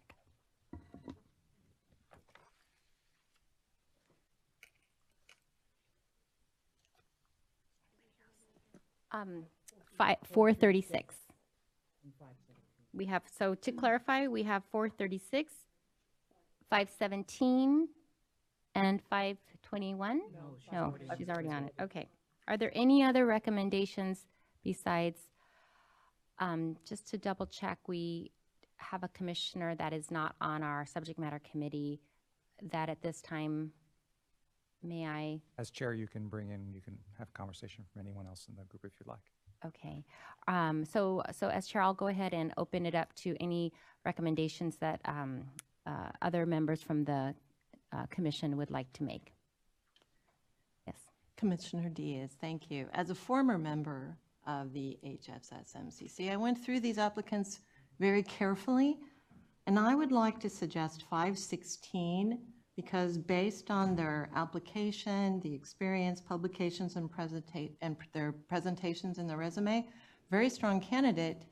And I would suggest perhaps Commissioner, I'm sorry. may I humbly? We're not justifying. Yes, we're not getting into those conversations right now. We're simply taking numbers. I'm So sorry. we definitely want to welcome your expertise, but at a later time. We're still continuing with recognizing anyone else that would like to make a suggestion. Thank you. Okay. Okay. I have Commissioner Murphy-Cohen that would, as a commission member, would like to make a recommendation. Not to muddy the waters, but I too went through the candidates. Even though I'm not on your committee, my background is history, and this is a very important committee that we are forming, and I would like to nominate candidate 416. Okay, so just to restate the candidates that we are about to discuss, we have candidates 436, 517, 516, and 416. Okay? All right. Thank you for participating. Thank you, everyone. Now, the members of the History, Social Science Subject Matter Committee will discuss the recommended applicants and come to a decision. Because we have two commissioners that may add, we may recognize those individuals and they may participate in this as well. Is that correct? I just want to make sure we're okay on Robert's rules.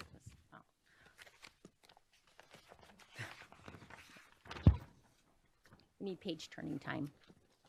Okay. Okay, so let's go ahead and open it up for discussion. So we'll start in order with the first applicant in numerical order. Let's start with 416. So Commissioner Murphy-Cohen, if you'd like to share your thoughts on candidate 416. Yes, I believe this candidate is very strong, especially since we do want a diverse group. This candidate not only has background on the college level and high school, but I was very impressed by the fact that this candidate has 4 years of elementary background, something very important to bring to this type of a committee. This candidate has also worked in Washington, D.C. Again, I think this is an important factor to consider, and has extensive background in educational foundations, diversity and social justice, instructional methods, assessment, and instructional technology. Yay! So I would really like the History Social Science Committee to consider this candidate. Thank you, Commissioner Murphy-Cohen. So we'll go in numerical order. We'll go to our next next candidate, number 436, and I had recommended candidate 436 for a couple of reasons. One, Oh, okay, I was just making sure that I'm, okay. So again, one, there's diversity with respect to their experience with teaching students in grades K through 20, 15 years. And the grade levels indicated are K2, 3, 5, 6, 8, and 9, 12 post-secondary. Also, this individual has experience with teaching students, college-age students with physical and developmental disabilities, which might add a nice lens to the earlier conversation of our need in our state to address our disabled students. And again, as with all the candidates that have been selected and that my colleague has shared extensive university and expertise in this area. So that was candidate 436 for your consideration. Okay, and then we have next, yes, and then. I simply wanted to add to that one candidate, if it's open to everyone right now. If it's not, then I'll, if it's not, I won't. Okay, I'm just going to get clarification. We had an opportunity to take numbers, so now we're in discussion of those candidates. So it's to the subject matter committee and those that presented, or do we open it to the entire commission? Well, So that is your choice as chair to open it. Just remember that the voting is only for the subject matter committees. Okay, okay. So Commissioner Enriquez?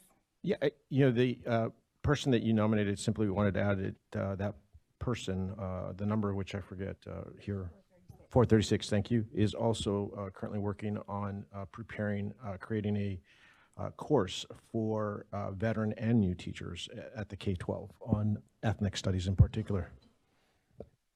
Thank you so much. Okay. All right. And so we'll go ahead and move next to the candidate 516 that was presented. Yes. Well, what I was also looking at is what might be an underrepresented ethnic studies group. And it seemed to me that the Native American had either had overlap and or I didn't see for higher ed a single, but I'm sure that all the other groups are pretty well represented. This candidate has experience in not just Native American studies, but what also I liked is the science background, dealing with STEM and NGSS, using indigenous and Western models of science. I just felt like this candidate, based on, if you look at their resume, it's like how many, a lot of pages of presentations and publications, attended school in Berkeley and Yale. I mean, a very prestigious background in learning, and is currently a assistant professor at UCLA. I just feel like this candidate is a very strong candidate to be considered. Thank you so much, Commissioner Tonkovich. Okay, and then moving through, our last recommendation is candidate 517. That was me. So for this candidate, I was honestly just really impressed with the diversity of the candidate's experience. There's 23 years to be specific. And this candidate too had experience with English learners and students with disabilities, which are two populations that are so important and that need to be represented in these kinds of committees. Additionally, I was actually really impressed with the fact that this candidate proposed, wrote, and successfully implemented a university race and ethnicity graduation requirement into the general ed curriculum, which is huge. This person brings a ton of experience and already having served in multiple task force and committees at like great lengths, and I think that previous committee experience will come in handy when they are working with the larger group. I will leave it at that for now. Okay. Okay. So, so we've heard from the 4 candidates. I just want to clarify, just to make sure I understood your perspective. So when I opened up the candidate file 517, they indicated that they had no experience teaching English learners. So I don't know if maybe in their. It says it under areas of expertise or leadership.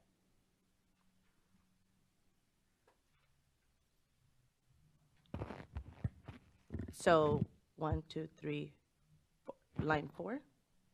Okay. That I see that. I see they say they indicated no in experience, but then they added that Yeah. they had leadership experience and including English learners. Okay, I just wanted to clarify that. Okay, so the subject matter committee, then we need to have a discussion and take a recommendation to submit to the full IQC. We have anyone that pops up, or anyone that from the committee that would like to recommend one over the other, and again, just the subject matter committee. We've got to pick one. So for clarification, out of the 4 now we have to. We have to add one, narrow it down to one. So, So is there any information regarding the full advisory committee that may help you in determination, for instance, region representation, demographic representation, any of that? Gender representation? Is there any information that we can provide? Yes, I would like to know the gender representation. Is that Dr. McDonald? No, We don't have it with us. You that the Okay. committee is as a majority female, but there's a balance of men and women. There's a balance of regions, because you had this conversation in November.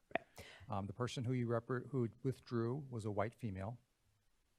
And we did note in the email the areas that you've covered. You currently have one person selected for African American Studies, and these are the professors.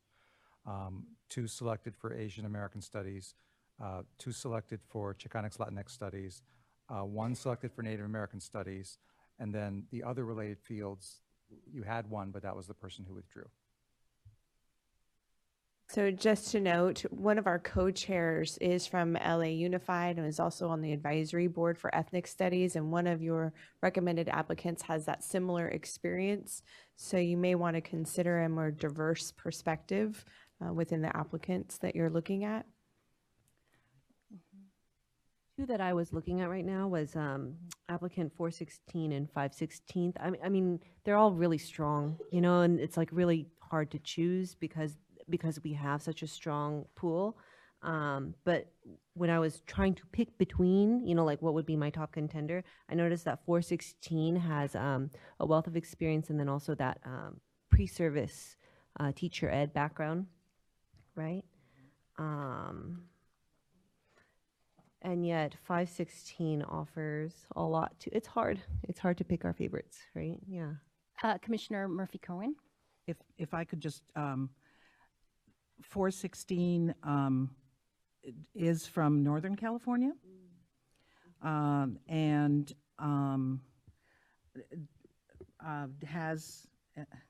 has done a lot with the LGBTQ community. And I also noticed candidate 516 does have 4 years of teaching experience, and I think that others may have more than that. So I think maybe could we start from the other end and maybe eliminate a couple and then bubble it up? Okay, so are we in agreement to eliminate 516 due to the number of years of experience? I would say the opposite. I think you need somebody who doesn't have a lot of years experience. You know, I think that brings a fresh perspective versus if you're getting a lot of people who have over 10, 15, 20 years experience, you might want to get somebody in there who is, you know, is a little fresher, has a little different ideas. I think that brings a diversity point, not a negative. Thank you, Commissioner Lara. So we do have to get to 1. Sorry. So, you know, we can't take them all. So we do need to eliminate. So let's make the hard decision and start eliminating someone. I'd like to propose maybe that we look at taking candidate 517 off the list, not because this person is not well qualified to be part of the committee, but more so we're looking at the composition of the group. And as Dr. Gregson noted, while this person would be able to contribute as like having experience as an advisory committee for a district, we already have one of those in our group. So maybe we could cross that. Okay, so we are down to 436, 516 and 416.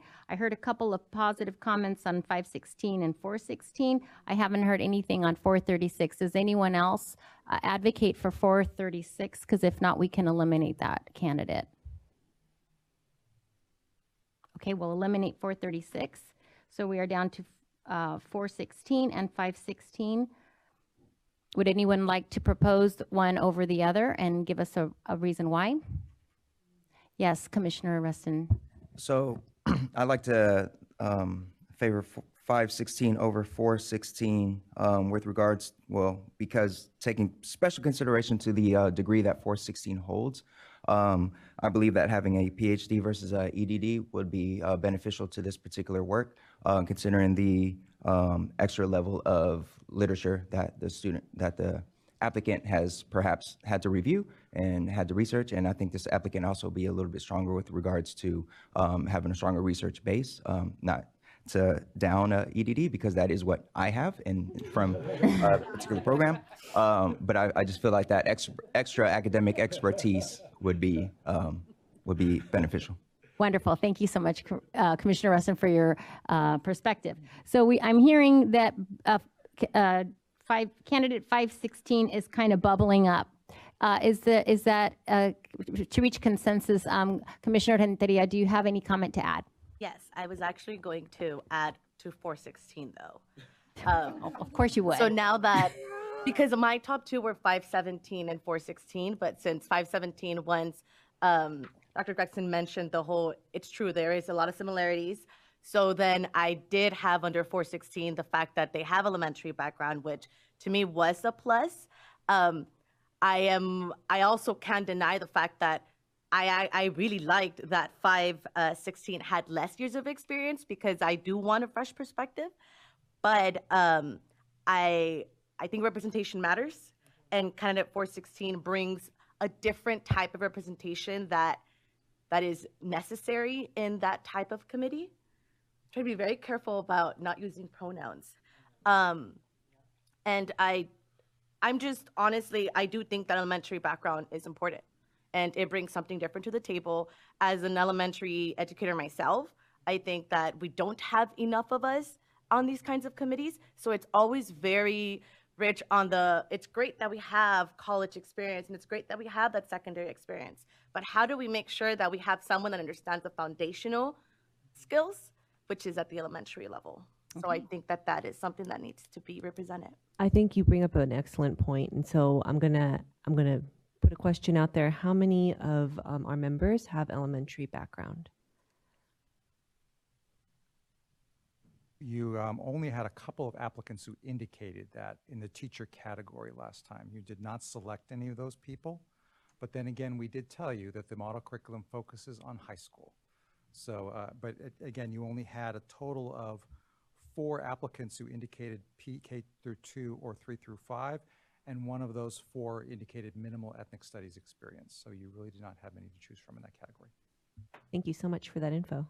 So I think that in light of what's been presented, I just wanted to maybe just share that eventually our elementary students do become high school students, and there is a strong, while maybe not exclusive, an elementary perspective offers a strong literacy base.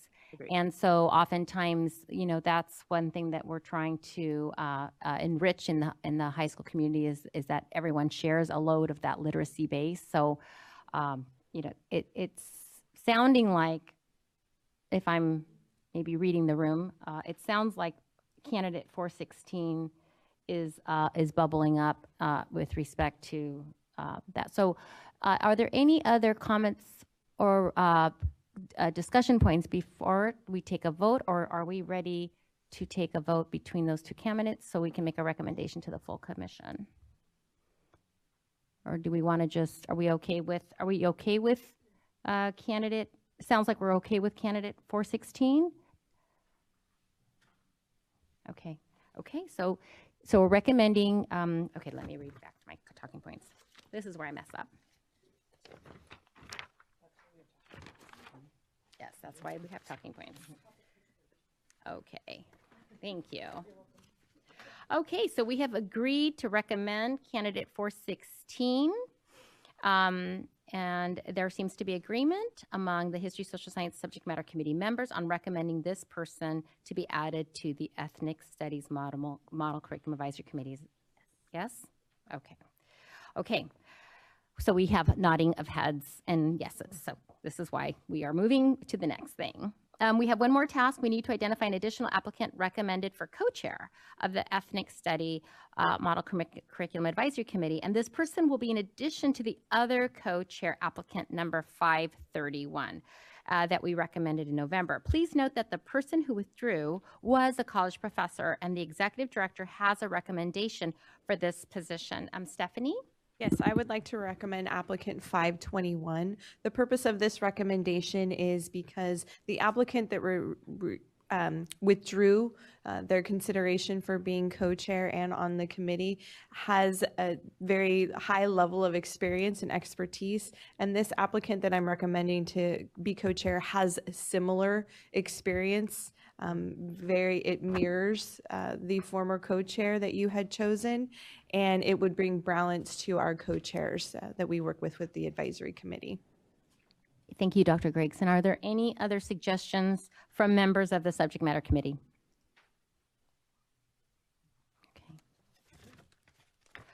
Okay, it seems that we have agreement among us that we should recommend applicant 531.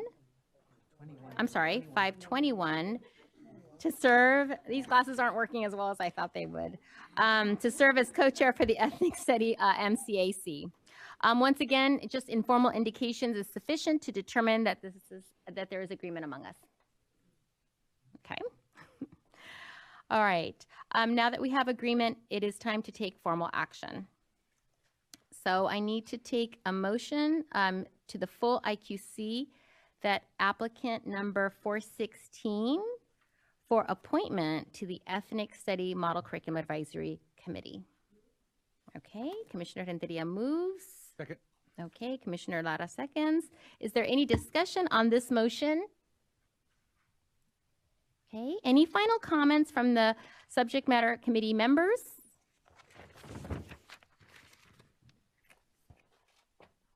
Okay, are there any commissioners not on the committee who would like to make comment? Are there any comments from our state board liaisons? Okay. They may still be here. It's me. Is there any public comment then on this motion? Okay, hearing none and seeing none, I believe we are ready to vote. Remember, only members of the History Social Science Subject Matter Committee can vote. All in favor indicate by saying aye. Aye. Opposed? Abstentions from voting? All right, the motion passes. Now that we've recommended an additional applicant to the Ethnic Studies MCAC, I need a motion to recommend an applicant to serve as the co-chair of the Ethnic Studies MCAC. And so that is applicant 521. Moved. So moved. Okay. Whoa. Okay, we're going to go a little, we're going to do Renteria. So moved. Commissioner Renteria moved, and then Commissioner Williamson seconded the motion that applicant 521 serve as co-chair of the Ethnic Study MCAC. Okay, is there any discussions on this motion? Any final comments from the History Social Science Subject Matter Committee members? Are there any commissioners not on the committee who would like to make comment? Are there any comments? Otherwise, any public comments on this motion? Okay, hearing none, seeing none. I believe we are ready to vote. Remember, again, only the members of the History Social Science Subject Matter Committee can vote. All in favor? Aye. Aye. All opposed? Anyone not voting? The motion passes. Thank you, commissioners. California Department of Education staff will ensure that these two applicants are notified of their status. Are there any other public comments on items on today's agenda? Are there any out there? No? Okay, hearing none and seeing none, we're going to close the meeting of the History Social Science Subject Matter Committee.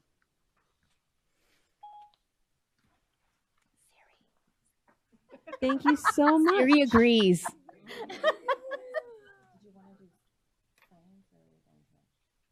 Oh, that's a good, well, it is 11:30. Should we do one more? We can do it. Okay, okay, great. All right, so at this, great. Okay, so at this time, we're going to move on to the Science Subject Matter Committee, and I'm going to hand it over to Chair Fairchild. Thank you. Is this? Yeah, okay. I call the Science Subject Matter Committee to order. The members of the 2019 Science Subject Matter Committee are Commissioners Williamson and Commissioner Laura. If you're members of the Science SMC, please put your nameplate up. If you're not a member, please turn your nameplate down.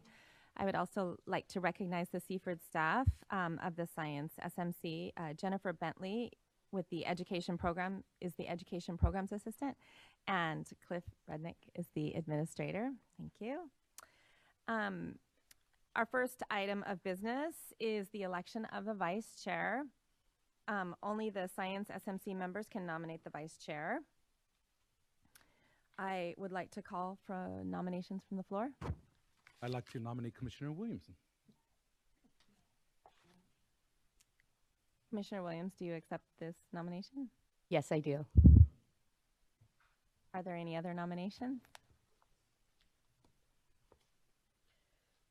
By acclamation, in accordance with Robert's Rules of Order, Commissioner Williamson has been nominated by Commissioner Lara to be Vice Chair of the Science SMC.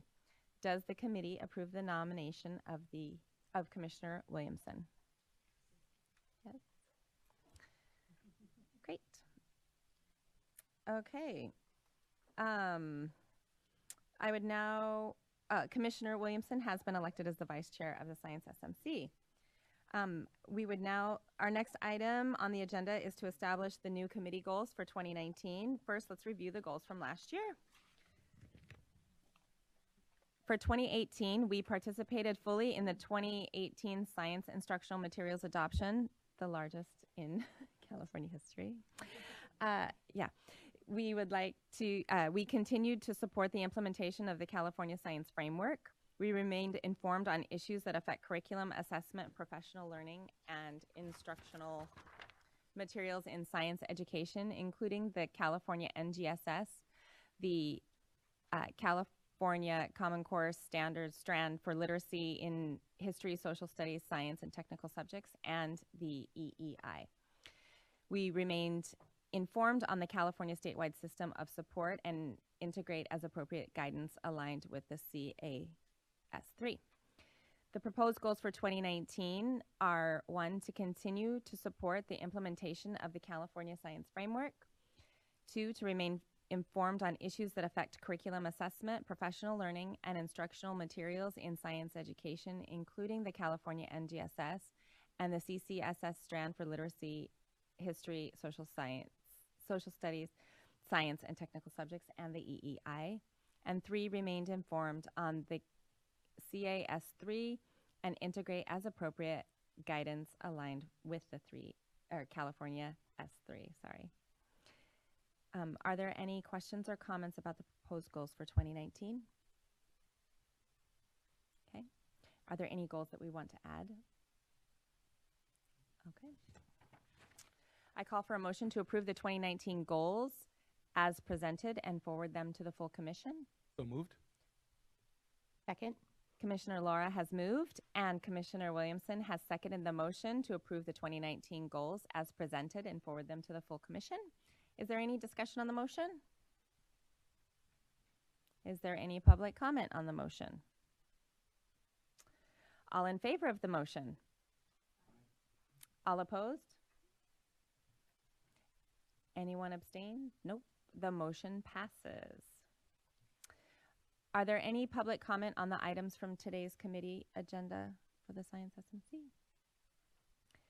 And if none, I would like to close the meeting of the Science SMC. Thank you so much. Okay, the next is arts. And do we have time? We have time. Okay, so let's move right along to the next subject matter committee. I'm going to hand it over. Oh, yes, that's true. That's like first grade lunchtime. To Chair Tonkovich. Okay. Thank you. I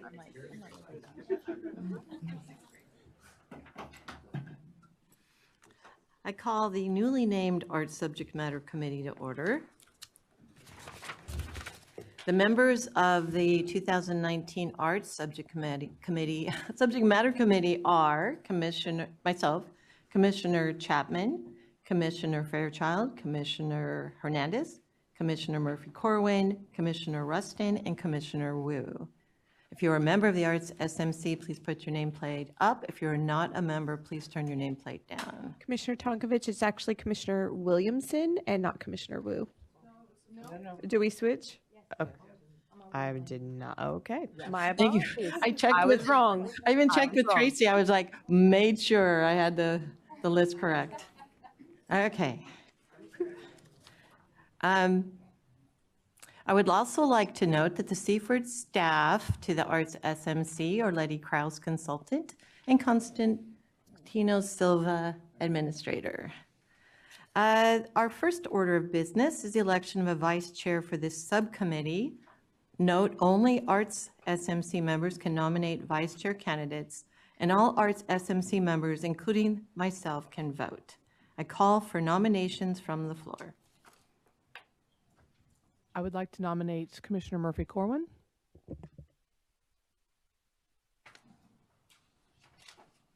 Any other nominations? I now close the nominations. By acclamation, in accordance with Robert's Rules of Order, Commissioner Murphy-Corwin has been nominated by Commissioner Wu to be Vice Chair of the Arts SMC. Does the SMC approve the nomination of Commissioner Murphy-Corwin? Yes, Commissioner Murphy-Corwin is Vice Chair of the Arts SMC. I would like to next talk about establishing our goals for 2019. Let's first review the goals from last year. 1, provide guidance and support for the 2018 revision of California's VAPA standards project to include attending, if possible, one of the VAPA SAC meetings, review and post a draft of the revised VAPA standards for 60-day field review and feedback, analyze the field review results and revise VAPA standards, and recommend the draft revised standards to the State Board of Education. Also provide guidance and support for the 2020 revision of the California's VAPA Framework Project to include attending, if possible, one of the 2020 VAPA Framework focus group meetings, recommend the 2020 VAPA Framework Revision Guidance Document to the State Board of Education for final approval and use by the Curriculum Framework and Evaluation Criteria Committee, known as the CFCC. Approve the draft for the CFCC member applications and support the recruitment of qualified candidates. Review and recommend qualified CFCC applicants for final approval by the State Board of Education. Also remain informed on issues that affect curriculum, assessment, professional learning, and instructional materials in VAPA education, and remained informed on the California statewide system of support and integrate as appropriate guidance aligned with the California statewide system of support.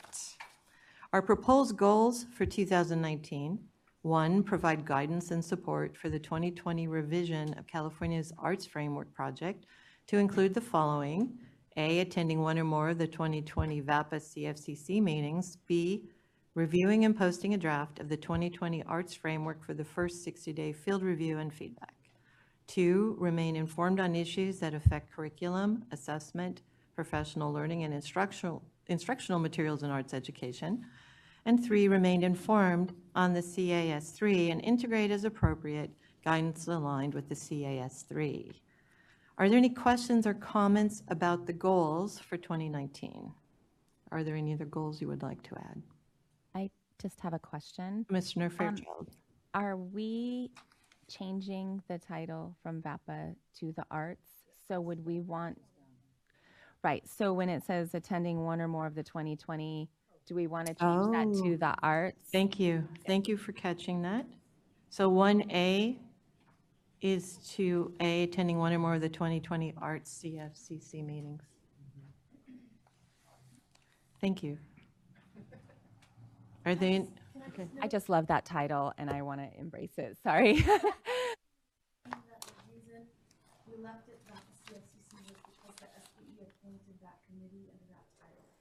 That's the reason that it looks that way there.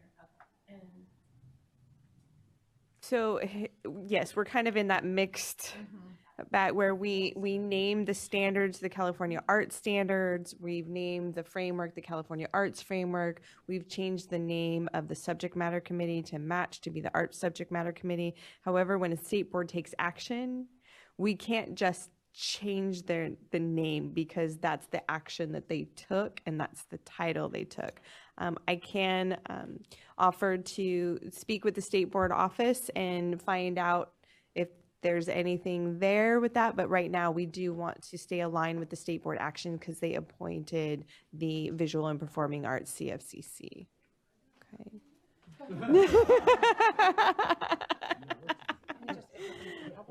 So just so you know that, and we will make it clear when we work with the CFCC that we will be referring to the framework as the arts framework, the arts standards, and that there is this little nuance. So every once in a while we may slip up and say the arts CFCC, but anything formal needs to align with the state board action. So at this time, we are keeping 1A as the 2020 VEPA CFCC. Thank you. I call for any other discussion? I call for a motion to approve the 2019 goals as presented and forward them to the full commission. So move. Thank you. Commissioner Fairchild has moved. Seconded.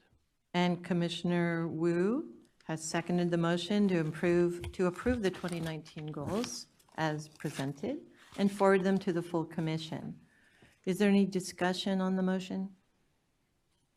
Is there any public comment on the motion? Are all in favor of the motion? Aye. Any opposed? Any abstentions? The motion passes. Is there any public comment on items on today's agenda? No? Then, seeing that there are no public comments, I close the meeting of the Arts SMC. Thank you so much, Chair Tonkovich. We're going to move right along to world languages. And so I'm going to hand it over to our World Language SMC Chair, Commissioner Needitz. Thank you. I call the World Languages Subject Matter Committee to order. The members of the 2019 World Languages Subject Matter Committee are myself and Commissioners Diaz, Inigas, Munoz, Pantai, Renteria, and Williamson. If you're a member of the World Languages SMC, please put your nameplate up, and if you're not a member, please turn your nameplate down. Our Seaford staff to the SMC are Alejandro Hernandez, consultant, and Constantino Silva, administrator. The first item of business is to conduct an election of vice chair. And again, only World Languages SMC members can nominate vice chair candidates, and all World Languages SMC chairs, members, including the chair, vote. So I would like to now call for nominations from the floor.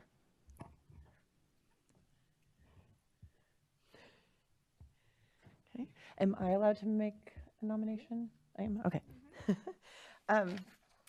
I would like to nominate Commissioner Renteria for vice chair. Do you accept? Are there any other nominations? Okay. Seeing no other nominations, by acclamation and in accordance with Robert's Rules of Order, Commissioner Renteria has been nominated by Chair Neiditz to be Vice Chair of the World Languages SMC. Does the SMC, oh, sorry, moving on. Hold on. Oh, no, I do have to say that. You're right. Does the SMC approve of the nomination of Commissioner Renteria? Yes? Yes. Thank you. Thank you. Commissioner Renteria is the Vice Chair of the World Languages SMC. Okay. Our next item on the agenda is to establish new committee goals for 2019. First, let's review the goals from last year. The goals of 2018 were, number 1, provide guidance and support for the 2018 revision of the California World Languages Standards Project to include A, attending, if possible, one of the World Languages Standards Advisory Committee meetings, B, review and post a draft of the revised World Languages Standards for 60-day field review and feedback, C, analyze the field review results and revised World Languages Standard and recommend the draft revised standards to the State Board of Education. Number 2, provide guidance and support for the 2020 revision of California's World Language Framework Project to include A, attend, if possible, one of the 2020 World Languages Framework Focus Group meetings. B, recommend the 2020 World Languages Framework Revision Guidance document to the State Board of Education for final approval and use, by the Curriculum Framework and Evaluation Criteria Committee, CFCC. Approve the draft CFCC member application and support the recruitment of qualified candidates. And D, review and recommend qualified CFCC applicants for final approval by the State Board of Education.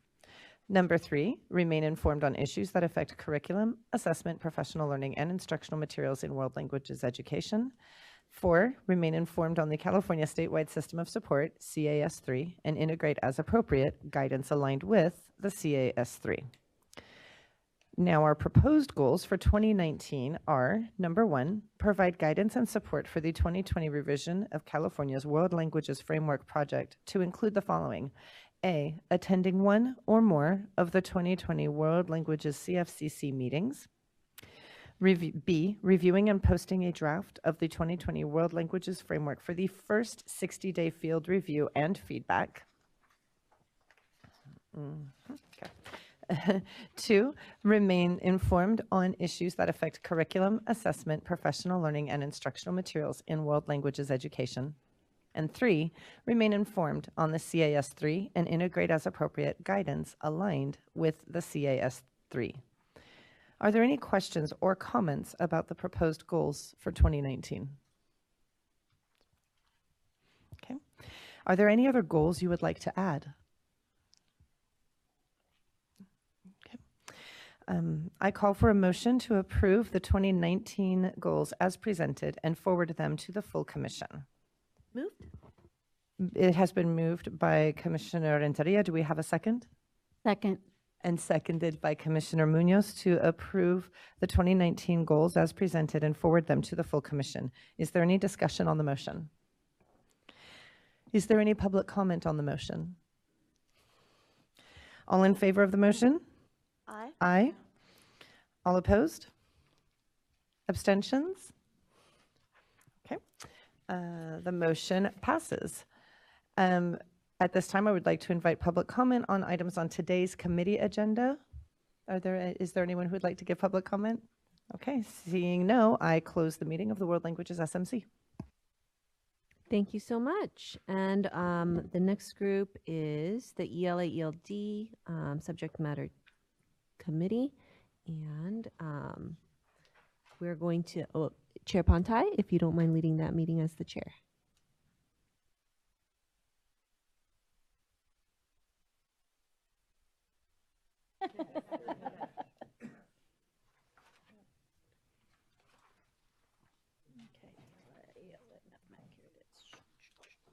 The members of the 2019 ELA-ELD SMC are David Pantai, myself, Deborah Costa Hernandez, and Julie Tonkovich.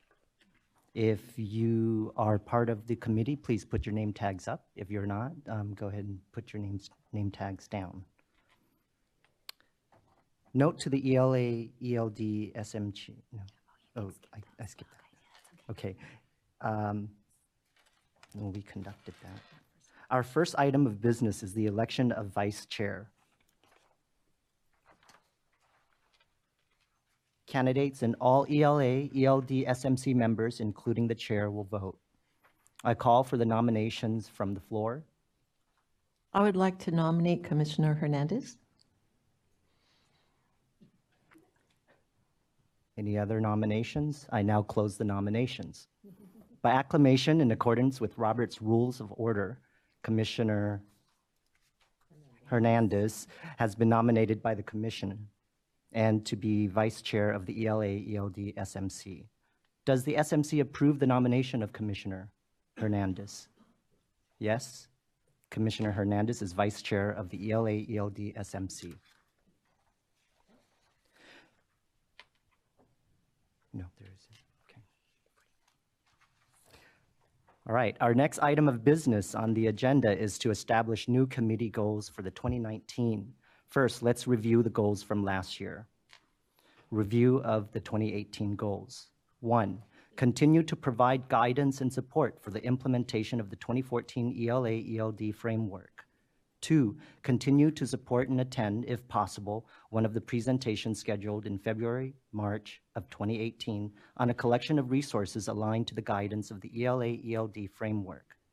A, California Teachers Association, February 3rd in San Jose. B, California Teachers Association, March 17 in Orange County. And C, California Association for Bilingual Education, March 28th in Sacramento.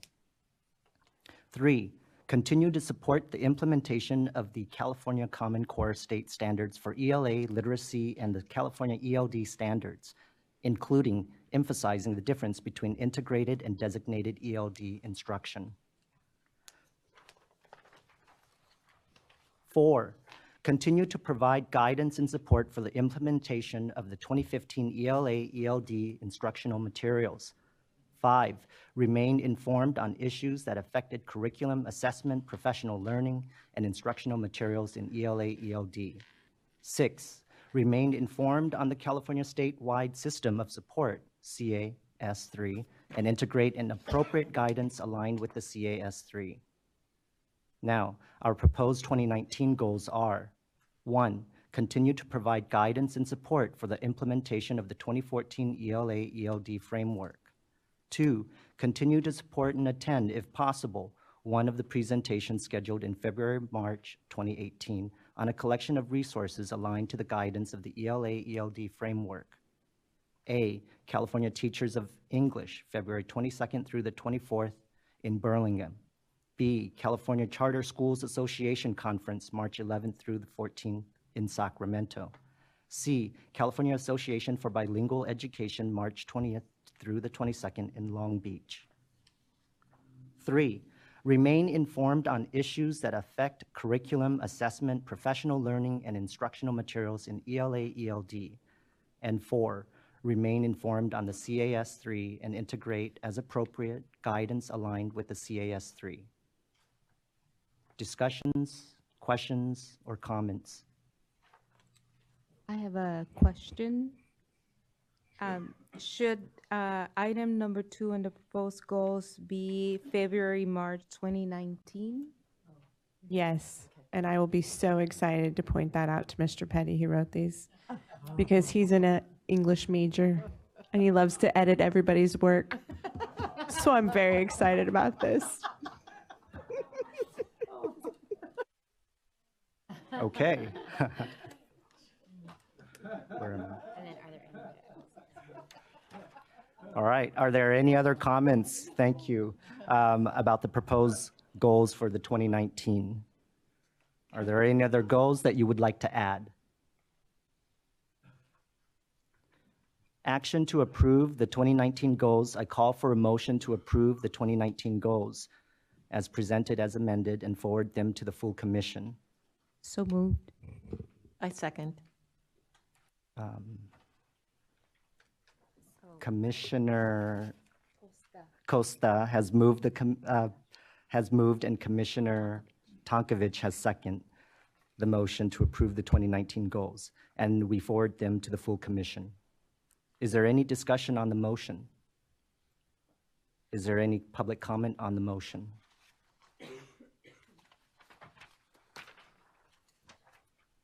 All in favor of the motion?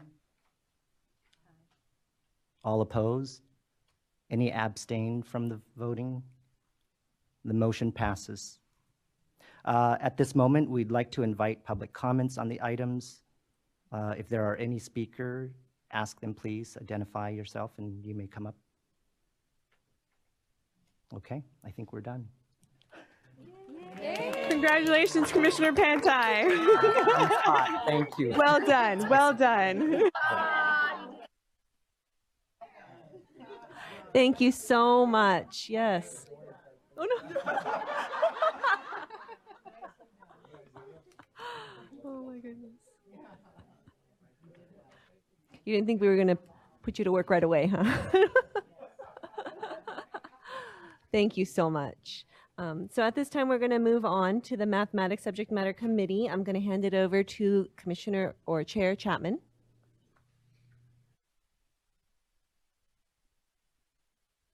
I call the Mathematics Subject Matter Committee to order. The members of the 2019 Mathematics SMC are Commissioner Costa Hernandez, Commissioner Diaz, Commissioner Iniguez, Commissioner Munoz, Commissioner Renteria, Commissioner Tonkovich, and Commissioner Williamson. Did I get it right? Okay. No? What did I do wrong? I'm sorry, I had you crossed out, but starting off good. Okay. If you are a member of the Mathematics SMC, please put your nameplate up. If you are not a member, please turn your nameplate down. Also, I'd like to welcome our Seaford staff who's here to support us, and we have Lisa Grant, consultant, and Constantino Silva, administrator. At this time, we are going to conduct the election of the vice chair, our first item of business today. And only Mathematics SMC members can nominate vice chair candidates, and all SMC members, including the chair, vote. I call for nominations from the floor.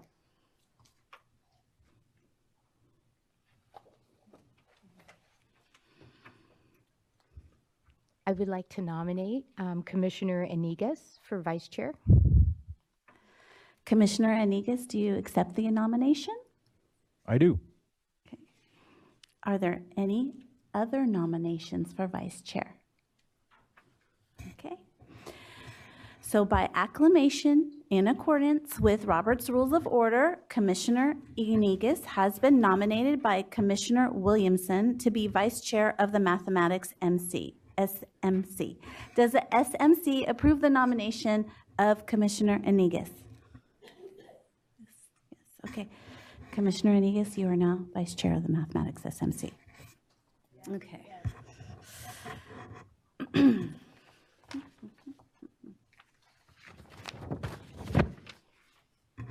Okay, our next agenda item is to establish new committee goals for the 2019. First, let's review the goals from last year. Number 1, remain informed and provide guidance on issues that affect curriculum, assessment, professional learning, and instructional materials in mathematics. Number 2, remain informed and address issues that impact the implementation of the California Common Core state standards for mathematics at the elementary, middle school, and high school levels. Continue to support professional learning activities related to the mathematics framework, assessment, and instructional strategies which support the implementation of the California Common Core state standards for mathematics. If funding becomes available, provide guidance and support for the work of revising the 2013 mathematics framework for California Public Schools kindergarten through grade 12. Recommend to the State Board of Education the timeline for the development of the 2020 mathematics framework and the application for the curriculum framework and evaluation criteria committee.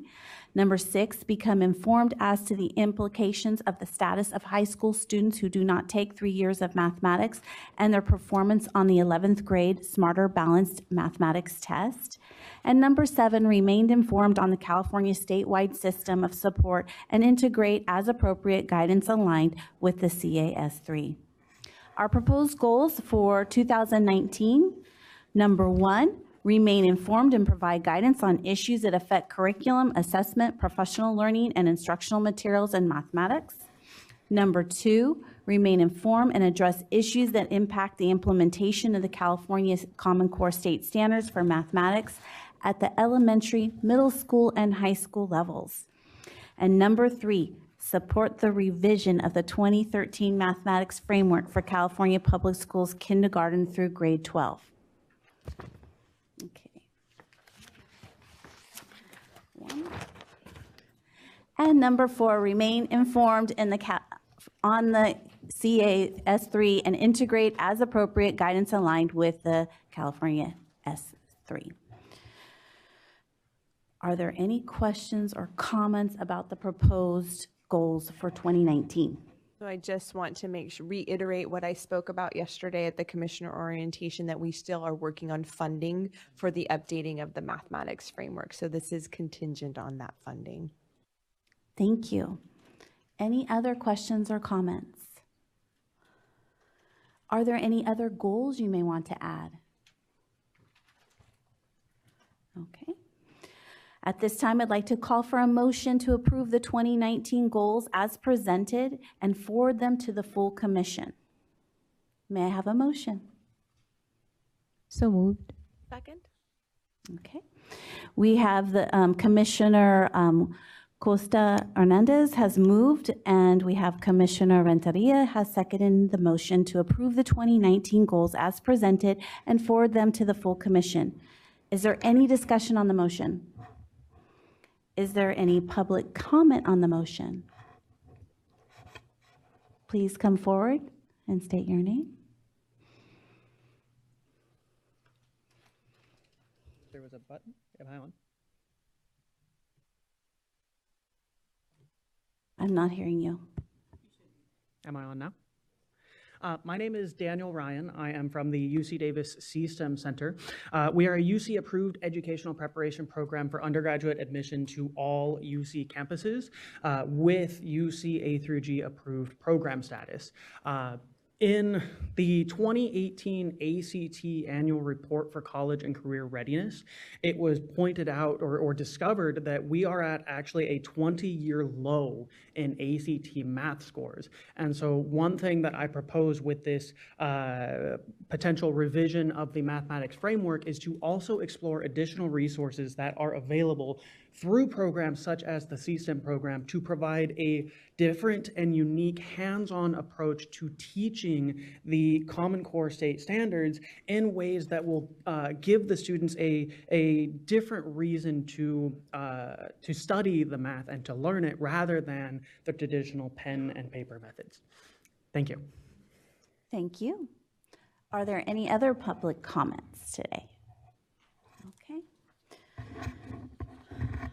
All in favor of the motion? Aye. Thank you. Any opposed? Okay, the motion passes. Are there any other public comments on today's committee agenda? Okay.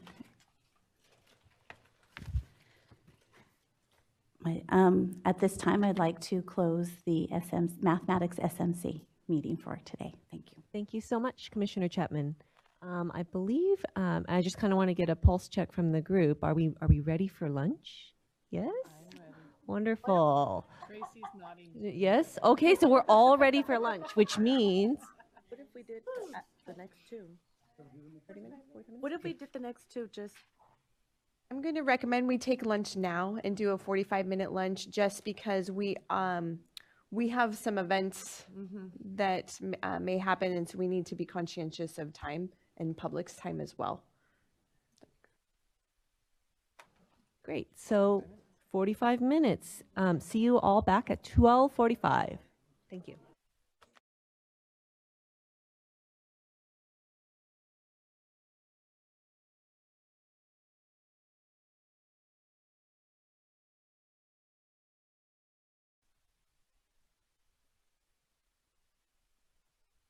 Welcome back, everybody. We're gonna start up again. We're gonna begin. We're going to continue our SMC committee meetings, and we're gonna start with the Physical Education Subject Matter Committee. And so I'm going to hand it over to Commissioner Lara. Yes, exciting. I call the Physical Education SMC to order. Commissioners Rustin and Commissioner Tonkovich are on the SMC. If you're a member of the Physical Education SMC, please put your nameplate up. If not, please place your nameplate down. The first order of business is to conduct the election of the vice chair. Only physical education SMC members can nominate a vice chair, and all candidates, all SMC members, including the chair, can vote. So I call for nominations from the floor.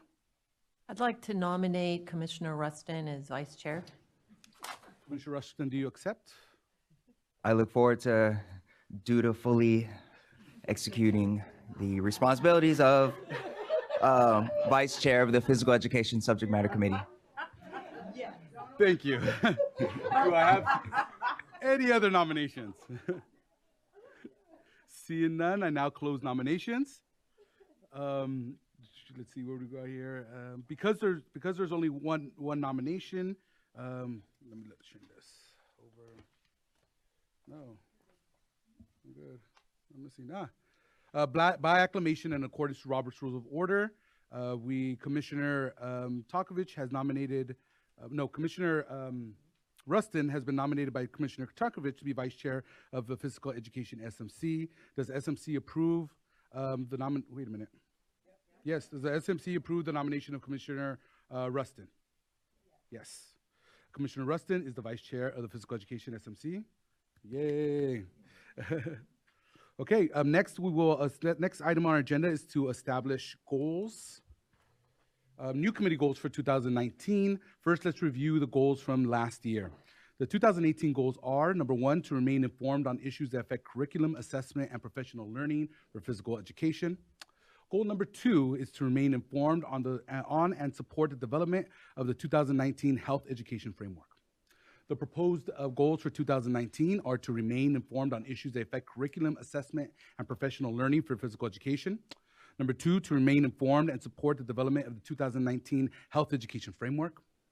Number three is to remain informed on the California statewide system of support and interrogate as appropriate guidance aligned with the CAS3. Integrate, interrogate. That was appropriate guidance aligned with the CSA3. Are there any questions or comments for the goals for 2019? I have a question. Sure. I'm always interested in being parallel. Whoops, oh, that was 2018? Correct. We reviewed the goals for 2018 sorry. and we proposed goals for 2019. I withdraw my comment. Very good. Are there any other goals that anybody would like to add? Confusion. Are we talking about, we're reviewing 2018, or are we talking about the new goals 2019? Yes. New goals. Correct. All right, then my comment stands that looking at the other goals of the other subject matter committees, for number one, remaining informed on issues that affect curriculum assessment and professional learning, it seems to me that they all included and instructional materials in their 2019 goals. And I was wondering if we could, yes, no? Thank you. There are no state-adopted instructional materials for physical education. That explains that. Thank you. All right. Well, thank you very much. If there's no more comments, then I will call for a motion to approve the 2019 goals as presented and forward it to the full commission. Can I have a motion, please? I move. Thank you very much. Commissioner Talkovich has moved. Do I have a second? I second. Commissioner Rustin has seconded the motion to approve the 2019 goals as presented to forward to the full commission. Is there any discussion on the motion? Is there any public comment on the motion? Seeing none, all in favor of the motion, please say aye. Aye. All opposed? Anyone abstained? Motion passes. And with that, I close the committee meeting. Thank you. Thank you so much. Oh, you got to call for Oh. comment. Did I miss that too? Is there any public comment on the motion? Is there any comments on items on today's agenda? Close nobody? Okay, now I close the Physical Education SMC. Thank you again. So now we're going to move on to the Ad Hoc Committee on California System of Support. I'm going to... Yes. So Commissioner Iniguez is going to head as our chair. Thank you. I now call to order the Ad Hoc Committee on the California System of Support. The members of the 2019 Ad Hoc Committee are, and please tell me if I missed you, would be myself, Commissioner Chow, Commissioner Naditz, Commissioner Renteria. Did I miss anyone? I just want to make sure. No, okay.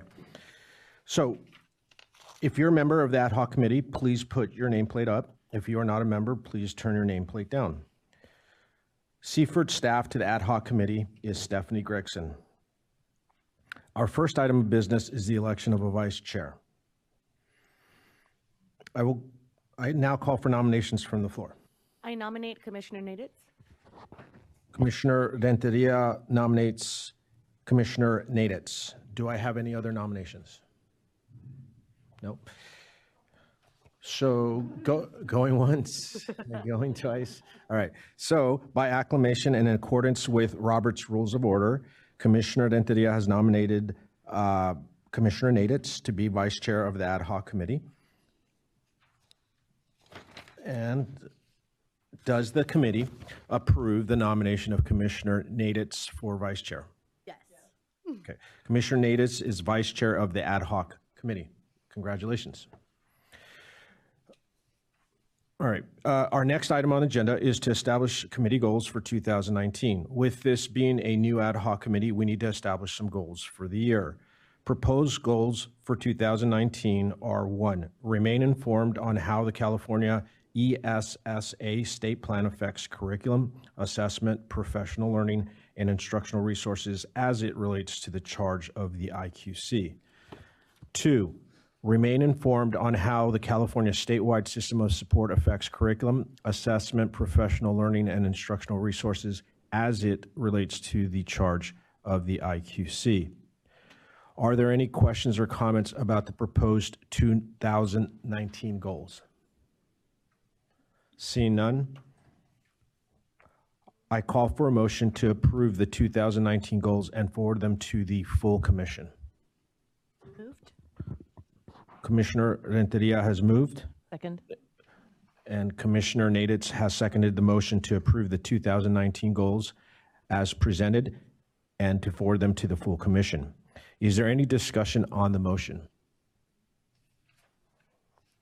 Is there any public comment on the motion? Okay, seeing none. All in favor of the motion? Okay. All opposed? Seeing none. Anyone abstain from voting? All right, the motion passes.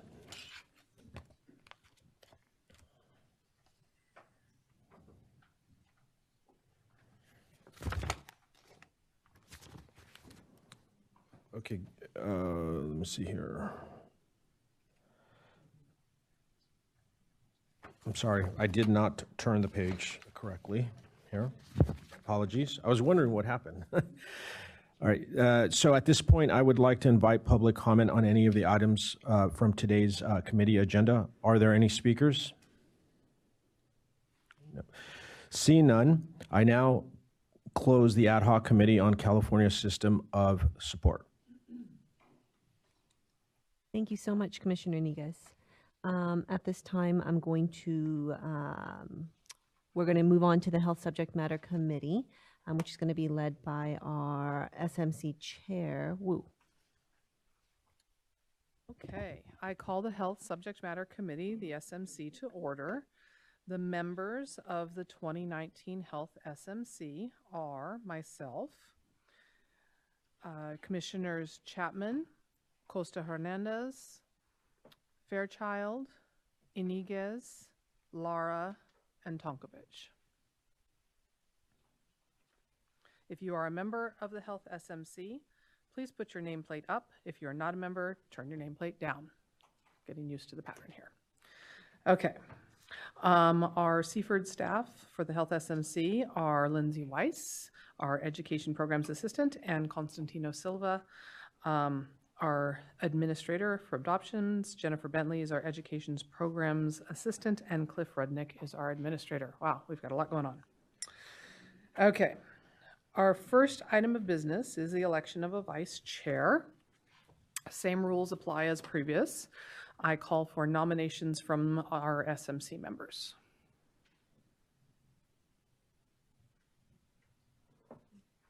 Somebody's got to nominate someone. I nominate Commissioner Fairchild.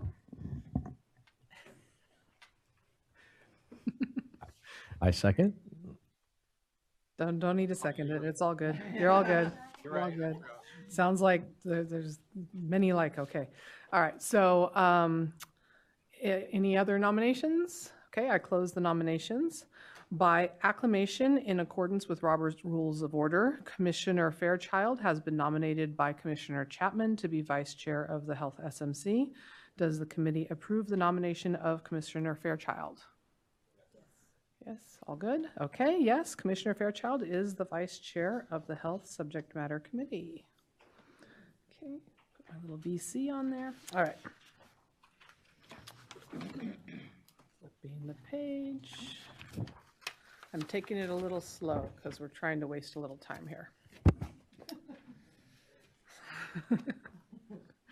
All right, our next item on the agenda is to establish new committee goals for 2019. First, let's review the goals from last year, and we had a whole bunch. So last year's goals, one was to provide ongoing guidance and support for the development of the 2019 Health Education Framework for California Public Schools, kindergarten through grade 12. That's a big name. Number 2 was to review and edit the HECFCC draft framework in preparation for its first 60-day public review and comment period. 3 was to take action in March 2018 to send out the draft framework for its first 60-day public review and comment period. 4, analyze the public review and comment period survey results and propose edits to the draft framework to address public comment. 5, work with the Seaford staff to prepare the draft framework for its second 60-day public review and comment period. 6, take action in September 2018 to send out the draft framework for its second 60-day public review and comment period. 7, to provide input on the framework in response to requests from the framework writing team or the curriculum framework and instructional resources division staff. 8, remain informed on issues that affect curriculum assessment, professional learning, and instructional materials in health education. And finally, to remain informed on the CAS3 and integrate as appropriate guidance aligned with the CAS3. So our proposed goals for 2019. I recommend that the committee establish the following goals. 1, provide guidance and support for the 2019 Health Education Framework for California Public Schools kindergarten through grade 12 Health Education Framework in the following ways. A, review the current draft of the Health Education Framework that includes the approved additions and changes from the first 60-day public review period. B, analyze public comments received during the second 60-day public review period, which ended last week on January 11th, 2 weeks ago. C, provide input on the Health Education Framework in response to requests from the framework writing team and the Seaford staff. And D, provide continued support to the implementation of the Health Education Framework. 2, provide guidance and support for the 2020 Health Instructional Materials adoption. 3, remain informed on issues that affect curriculum, assessment, professional learning, and instructional materials in health education. And 4, remain informed on the CAS3 and integrate as appropriate guidance aligned with the CAS3. Do we have any discussion or other goals we would like to add?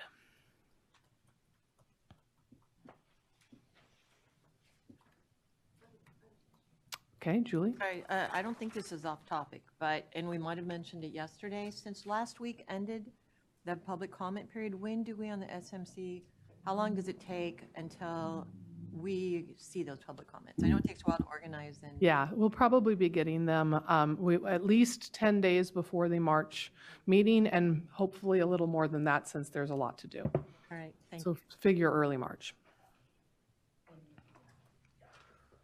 Okay, any other comment or discussion? Okay, any proposed goals? Okay, I call for a motion to approve the 2019 goals as presented and forward them to the full commission. So move. Okay, Commissioner Fairchild has moved. Second. Second. Oh. Who was it? Okay, and Commissioner Costa Hernandez has seconded. the motion to approve the 2019 goals and forward them to the full commission. Is there any discussion on the motion? Is there any public comment on the motion? All in favor, say aye. Aye. Okay. All opposed? Anyone abstaining? All right, the motion passes. Okay. The draft schedule of significant events, item 3.C.1, lays out a timeline for the 2020 health instructional materials adoption. The dates on this timeline are based on the requirements in the California Code of Regulations, Title V. It is important to note that this timeline does not include every single event related to the adoption, but only the major milestones. Some important dates for the Health SMC and the IQC to include: in September 2019, the IQC will recommend reviewers to the State Board of Education and approve training materials. In April 2020, the IQC members will present and participate in the reviewer training. In July 2020, the IQC members will facilitate the deliberations. September 2020, the IQC recommends the instructional materials for adoption to the State Board of Education. As we get closer to 2020, we will be noting commitments from IQC members to present and participate in the training and facilitate the deliberations. Members of the subject matter committee, especially next year's members of the SMC, will be expected to serve as panel facilitators, but we will need more commissioners to step up and commit to these 2 weeks of work. The reviewer training and the deliberations will take place in Sacramento and involve not only the volunteer reviewers, but also publishers and producers of instructional materials, CFERD staff, and members of the public who will attend the meetings and offer public comment throughout the adoption process. Can I have a motion to recommend to the full commission the schedule of significant events and to forward it to the State Board of Education? I move. Okay. Second. Well, who seconded? Okay. All right. The motion has been made by Commissioner Tonkovich and seconded by Commissioner Chapman. Is there any discussion of the motion? Any public comment? Okay, I believe we're ready to vote. All in favor, say aye. Aye. Okay. All opposed? Anyone abstaining? All right, motion passes. The second item is the application for reviewers for the upcoming adoption. There are 2 types of reviewers. Instructional material reviewers, or IMRs, are mostly classroom teachers, but may include teachers on non-classroom assignments, administrators, parents, or members of community groups. Content review experts, or CREs, are required to have a doctoral degree in health or a related subject. The CRE serves as a resource to the panel in understanding research pedagogy in their academic field. The draft application provided items 3.C.2 will be reformatted into an online form and posted on the CDE webpage during the recruitment period from April through July of this year. Applicants will be brought to the Commission in September for recommendation to the State Board with board action to appoint reviewers at the November 2019 meeting. I believe there was a change in this, Cliff? Thank you, yes. So in your red folders, you should have a green document that is the online application. There were a number of small edits that were found in between the time that it needed to be sent to commission members and today. There were really only 2 that were substantive. They're both on page 2. So where the applicant information is, we added at the very bottom business phone and business email to facilitate communication with applicants. And the first bullet, or the first dot, under area of expertise has been amended to say teacher in a public or private school, because it did not say public. Caught that one, yes. Okay, excellent. Those are the only 2 substantive changes. Okay, so yeah, I had caught the issue with public not being there, so I'm glad you got it. Okay, so any questions regarding that draft application? Changes?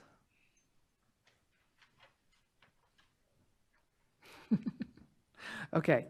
Can I have a motion to recommend to the full commission that it approve the draft reviewer application as slightly amended and forward it to the State Board of Education? I so move. Okay. I second.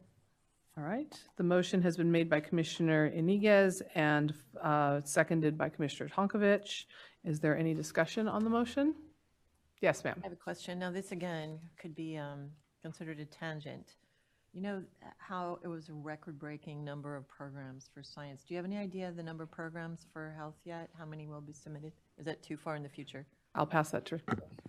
So our publisher liaison, David Almquist, who has many duties, one of which includes doing surveys to publishers whom we know produce these types of materials, our initial, and they're not binding by any stretch, but our initial response is we had one publisher who absolutely said, yes, we are participating. I believe we had 4 publishers who said, yes, we think we will participate. And we had 4 or 5 who said, we're not sure yet. And that's the results we got at this point. We use those results to gauge the need for the number of panels and the number of reviewers to assist you with your work. As we move forward, hopefully we'll hear more from the publishers. Thank you. That's very useful information. So possibly as many as 10 or so. Good to know. Any other discussion on the motion? Okay. Any public comment on this motion? All right. I believe we are ready to vote. All in favor, please indicate with aye. Aye. Okay.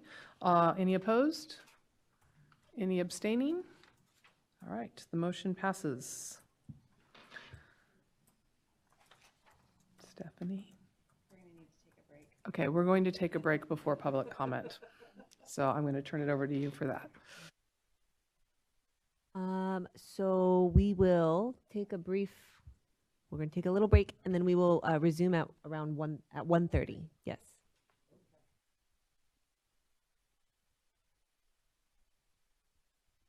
From our break, and so SMC Chair Wu will continue. Okay. I am going to invite public comment on any of the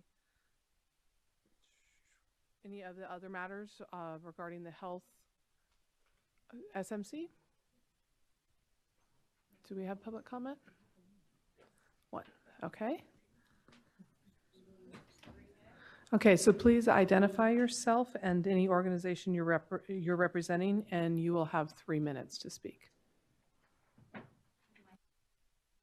Oh, let's get the mics on. Wrong mic? Both? Okay, great. Hi, my name is Michelle New, and I'm an educator and a parent of 2. I'd like to first ask if I could have a little bit longer since we had 11 speakers, and I'd like to speak on behalf of someone else when I'm done.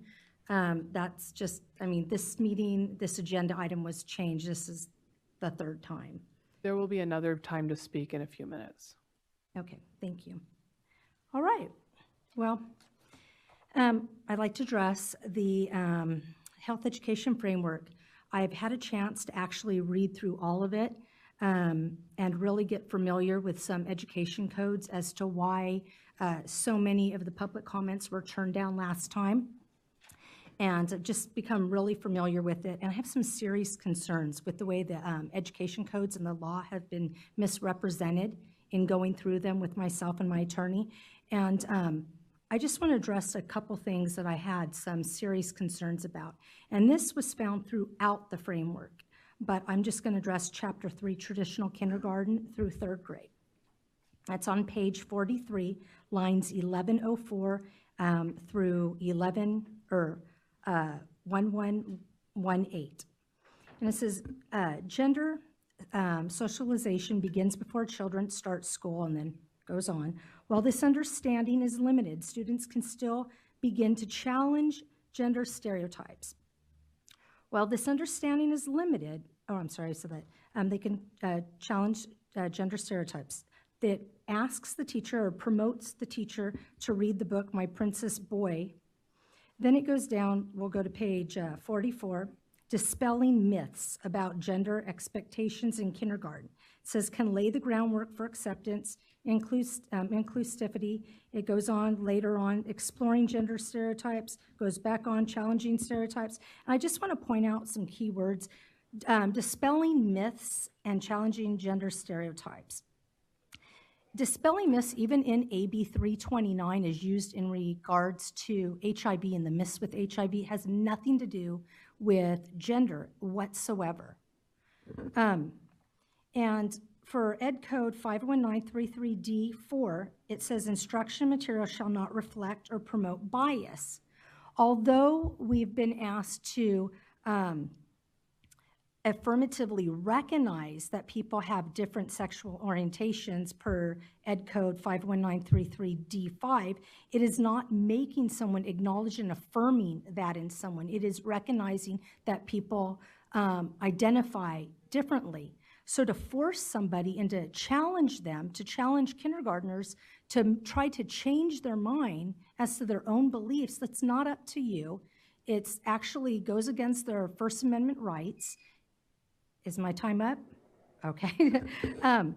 Again, it talks about age appropriateness. I know, just speaking on my 11-year-old, she doesn't understand any of this. And it's not because she's not educated. It's not because I keep any things from her. It's just because it's not something that has come up. When she asks questions, we address them. But I don't just fill her brain with what I want. And then on Ed Code 212.6, it talks about sexual orientation, and the first word is Thank you very much. Sexuality. Thank you. Please feel free to submit your notes electronically as well. I will. And when will there be a chance to speak again? Okay. I'll wait.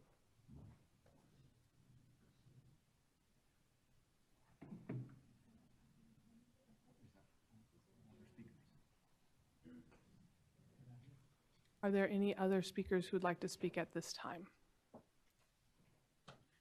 Okay. Seeing none, I close this meeting of the Health Subject Matter Committee. Thank you so much, SMC Chair Wu. During the Commission subcommittee meetings, all of the committees approved their 2019 goals and forwarded them to the full Commission for approval. As Chair of the Commission, I move as a blanket motion to approve all of the 2019 goals for the following committees: the Executive Committee, Health SMC, Science SMC, History Social Science SMC, Educational Technology Committee, Arts Committee, World Languages SMC, ELA ELD SMC, Mathematics SMC, Physical Education SMC, Ad Hoc Committee on the California System of Supports. Is there a second to the motion? Second. Thank you. Is there any discussion? Is there any?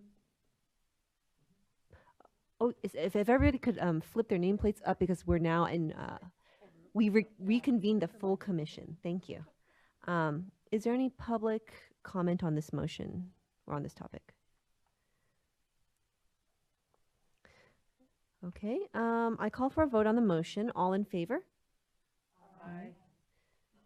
Opposed? Any abstentions? Then the motion passes. Okay.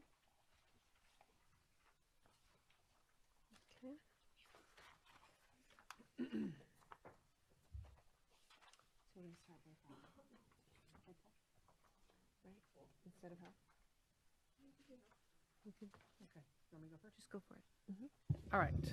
As Chair of the Health Education Subject Matter Committee, I move to forward the schedule of significant events for the 2020 Health Education Instructional Materials Adoption to the State Board of Education. Is there a second to the motion? I second. Commissioner Wu has moved and Commissioner Murphy-Corwin has seconded that the IQC forward the schedule of significant events for the 2020 Health Education Instructional Materials Adoption to the State Board of Education. Is there any discussion? Okay. Is there any public comment on this item? No? All right. So I'd like to call for a vote on the motion. All in favor? Aye. Any opposed? Abstentions? Then the motion passes. As chair of the Health Education Subject Matter Committee, I move to forward the reviewer application for the 2020 Health Education Instructional Materials Adoption as amended in committee to the State Board of Education. Is there a second to the motion? I second. Commissioner Wu has moved and Commissioner Murphy-Corwin has seconded that the IQC forward the reviewer application for the 2020 Health Education Instructional Materials Adoption as amended in committee to the State Board of Education. Is there any discussion? Okay. Is there any public comment on this item? Okay. I call for a vote on the motion. All in favor? Aye. Opposed? Abstentions? None? Okay. Then the motion passes.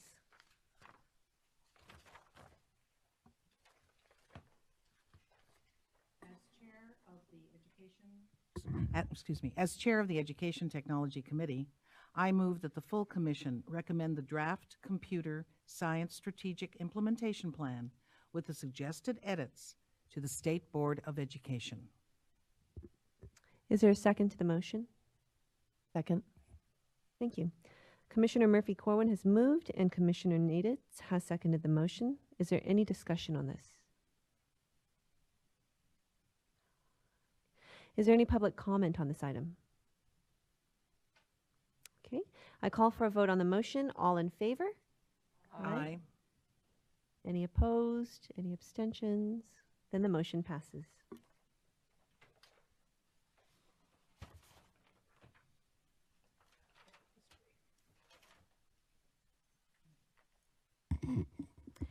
As chair of the History Social Science SMC, I move to recommend to the State Board of Education applicant number 416 for appointment to the Ethnic Studies Model Curriculum Advisory Committee.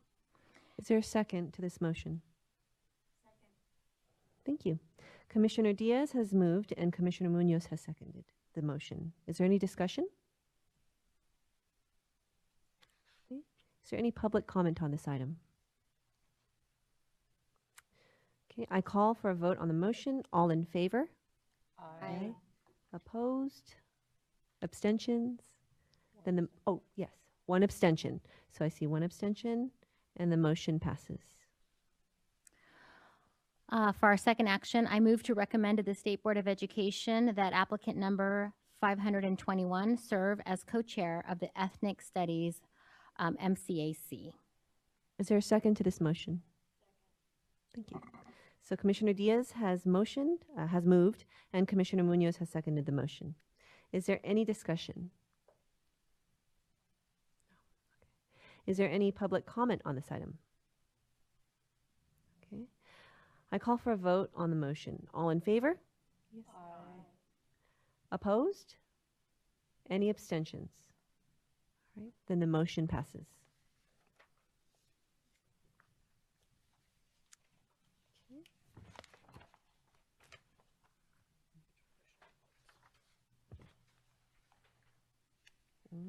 Okay, so at this time, would any individual commissioners like to report? Well, I wanted to thank the CDE staff, Letty Krause, Constantino Silva, Dr. Gregson, and the State Board of Education for adopting the new arts standards a few weeks ago. And I'm excited about looking forward to the arts framework, working with the VAPA FCC. Thank you. Thank you so much, Commissioner Tonkovich. Are there any other commissioners who would like to report? Not necessarily a report, but a very general question. We were speaking to the communities of practice. Is there any place online, if someone wanted to keep up with that they could go to find out more about what is happening? And perhaps if those communities of practice are posting material as they go, it would be great. That's a great question, and there's no central location right now with communication around the community of practice, but I'd be more than happy to forward summaries and resources and updates around the community of practice for the commissioners. Absolutely. Do have the pleasure of attending. Thank you. Thank you so much. Are there any other commissioners who would like to share, to report? I just wanted to thank everyone that was involved in the orientation yesterday. It was so well organized. You know, it's my 4th year, and I have to say that I learned as well. So just want to thank the entire Seaford staff and to welcome our new commissioners. I think I want to echo that sentiment because one thing that I've seen from the Seaford staff, from just witnessing the process throughout my years here, is that we don't rest on a system because it works. There's always this attitude of how can we make it better? How can we improve? How can we make sure that these voices are heard and we have these opportunities to grow as educators, as people? And so, so much appreciation. Thank you. Is there anybody else who would like to report or share?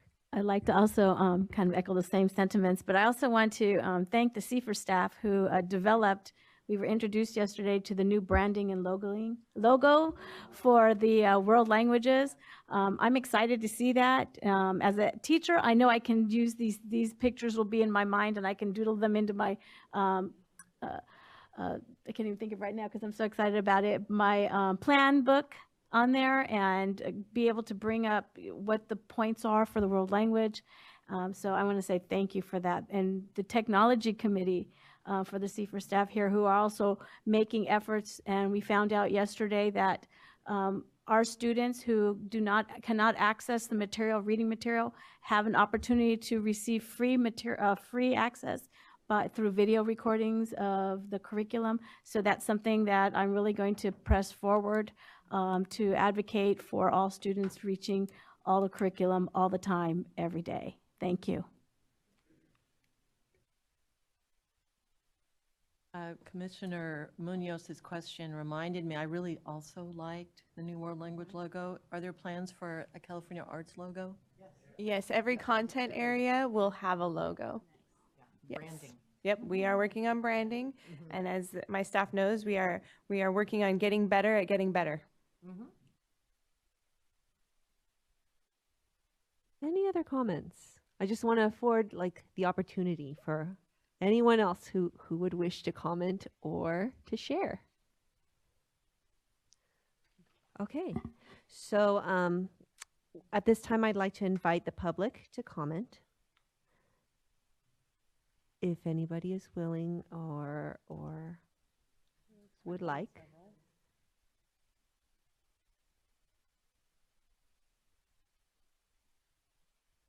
Is it button again?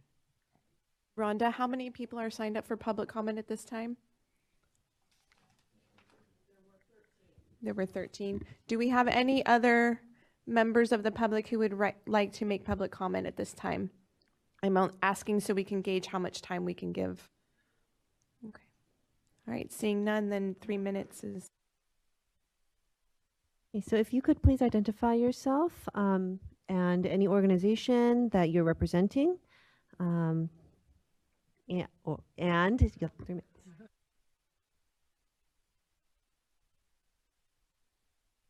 Can you please pause for just a minute so we can make sure your microphone is on? We can hear you. Can you hear me now? There you go. Thank you. So sorry. Michelle New, and I'm reading this on behalf of Christina Gonzalez. She is actually ill and couldn't make it, so she's not even here. So she says, my name is Christina Gonzalez. I'm a parent, a grandparent, and a community member. I'm also a lesbian. I want to address my concerns with the sex ed controversy and the implementation of curriculum into our schools here in Brea. Ma'am, we're going to have to pause you. For public comment, the criteria is that you are speaking for yourself only and for no one else. So this has to be your public comment. This is your testimony, not somebody else's testimony. This person who has had it in writing, she can submit that to our health education framework email. Okay. So we can have her words from her, but you are here present with us, so it needs to be from you. Okay, then this is not from me. Okay, thank you.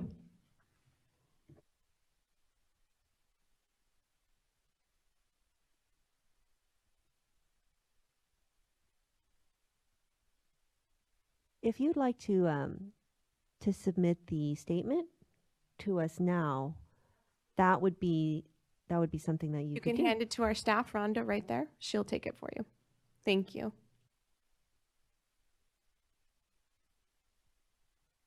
Okay, so is there any other public comment at this time?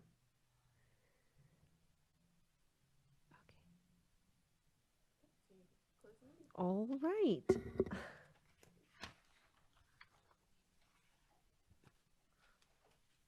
So if there's no other public comment at this time, I will adjourn the Instructional Quality Commission meeting.